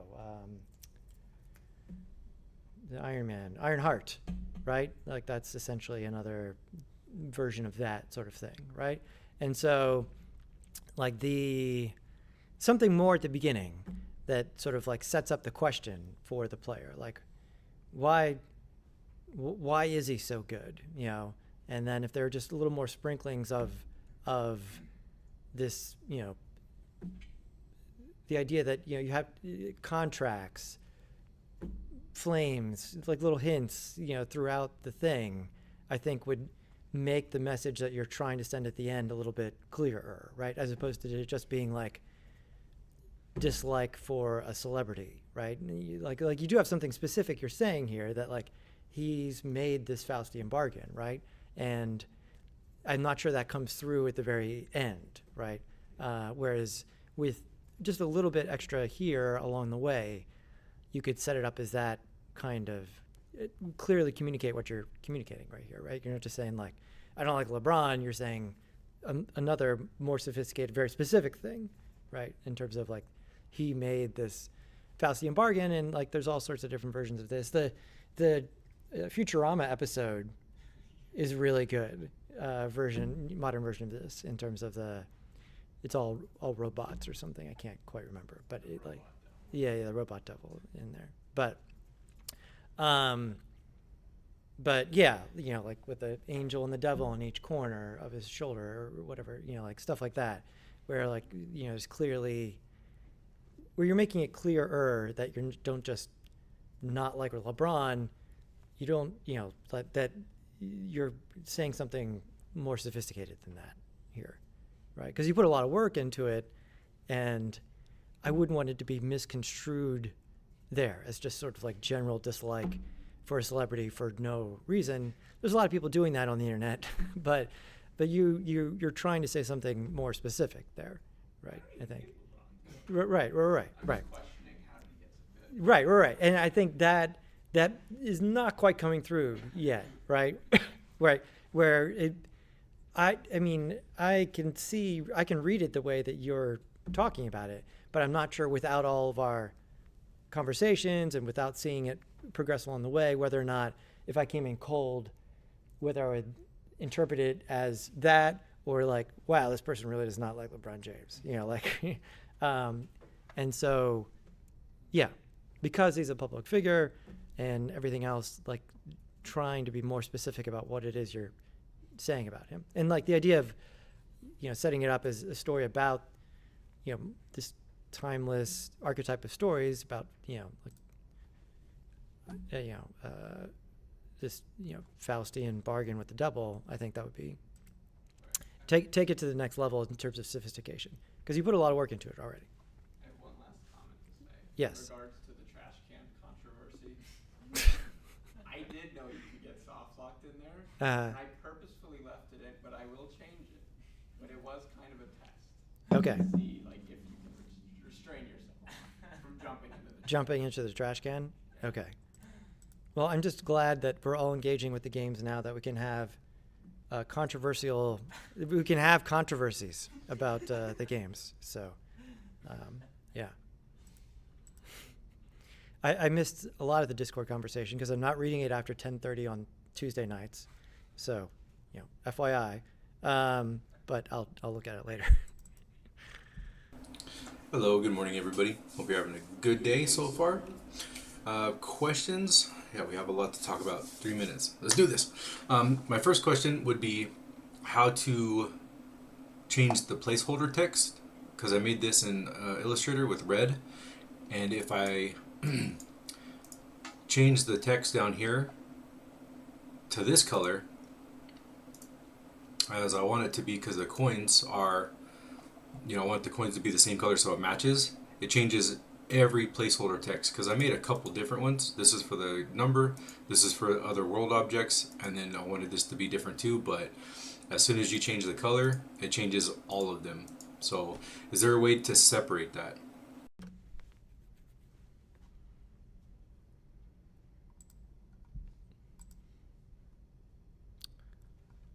That's surprising. Let's see here.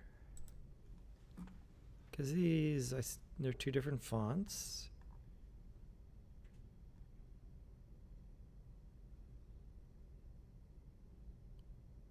This is the material that's going to there.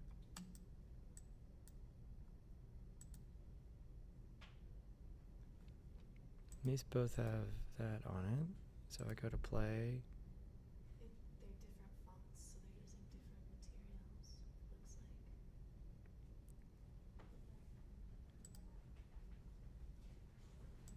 Yeah. But if you change the vertex color, Yeah, I think that's the easy answer here is this. Because yeah, it's functioning like a material. They have the same material on it. You don't want these to combine because then you just get brown. And so this should be an independent parameter. The material parameters would go, yeah.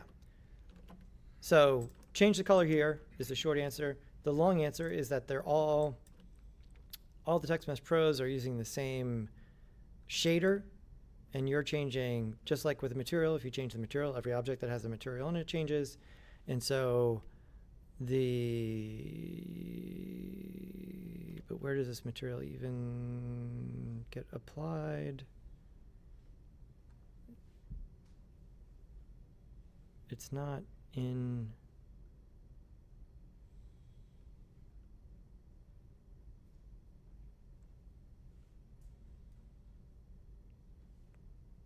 Yeah, I don't even see a slot for that. So both the long and the short answers are do it here, not there. Because there's a single material that's being applied to all of the text, and there's probably a structural reason as to why we can't seemingly change that on the object. So change the color there. So that way there's different color text for, you know, things like the signs and everything like that.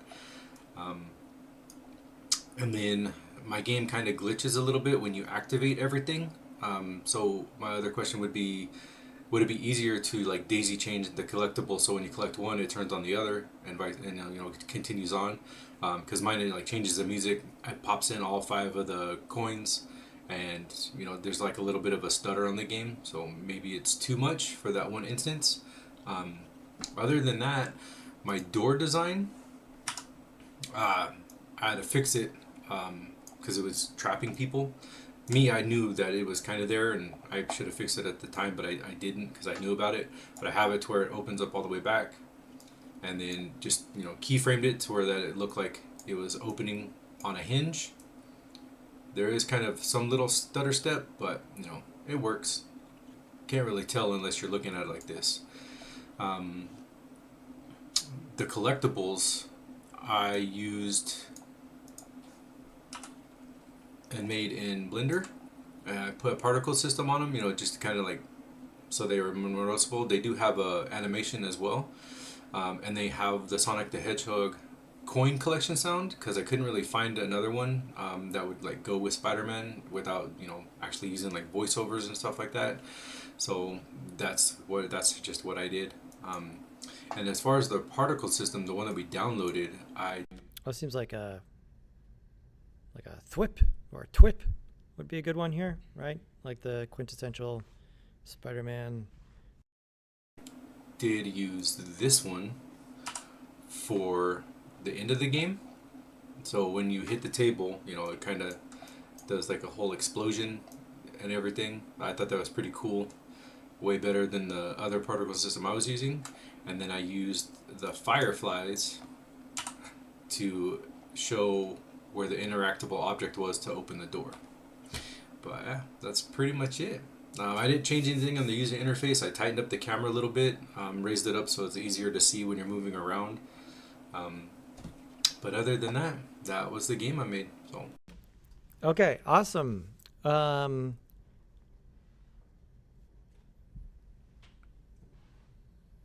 Yeah, twip, something like that. Putting these in additive blend mode, I think might be a little bit better there. And I think the color thing we have worked out there. In terms of everything stuttering when you start, I'd like to be able to see that. And also know if that's the case in the build as well, because that's certainly something that could be different in the build versus the actual editor version. So I would be interested in knowing that.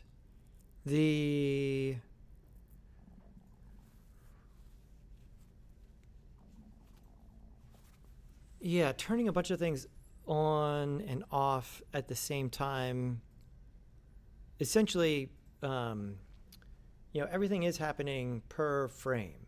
And so having a whole bunch of stuff have to happen in one frame, turning it on, it's possible that that's a thing, but I think unless it's a whole lot of stuff, especially in the build, it should be fine. So I'd be interested to know in the build if that's the case.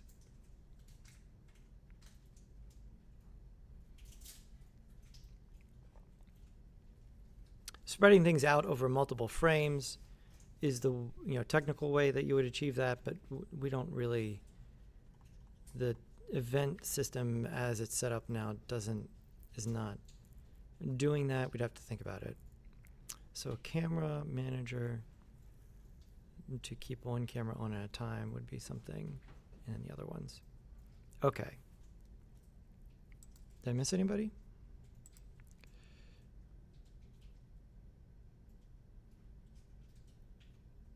No, we looked at Alex already. Yeah. And that's everybody else I think we were talking about.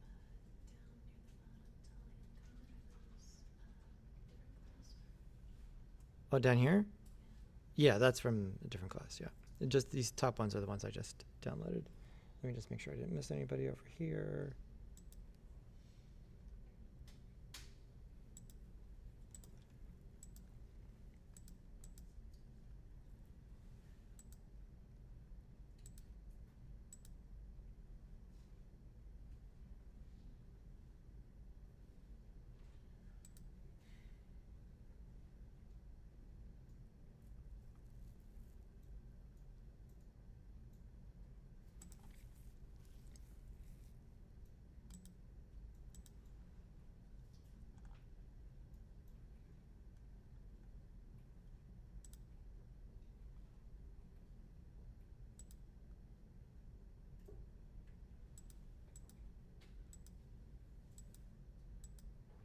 don't think so.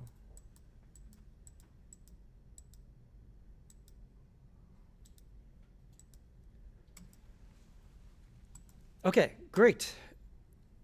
So a lot of,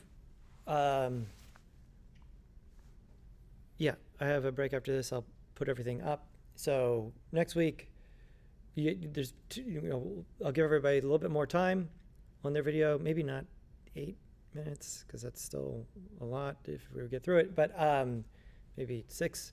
Half of that should be your pitch about your game design document for what we're going to be doing next, and the other half your MDA analysis of a game that you analyzed using the MDA architecture, and pick something that's going to be relevant to your system, your game, right?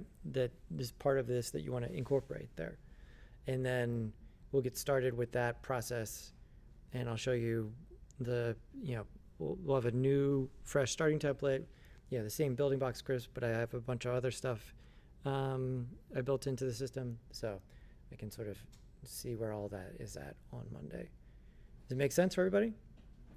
Okay, and then the other thing is going to be just recording you playing through the game and then compiling those recordings. Not your game, but everyone else's game, right? So that'll be, everybody can look and see everybody playing their game and have some, sort of Twitch style, giving commentary as you're playing here. That's always really revelatory in terms of, oh, I didn't think people were going to do this thing or that thing or whatever. I didn't realize people were going to have such a hard problem doing this or that or the other thing. Sound good? Okay, awesome. And I'm sure everyone's excited to shift gears, and now that you understand the lay of the land a little bit better here, get started on a new project. Sound good? All right. I'll see everybody on Monday. And then in addition to this week's lecture, I'll link to a couple different videos about MDA to check out there. Mechanics, dynamics, and what's the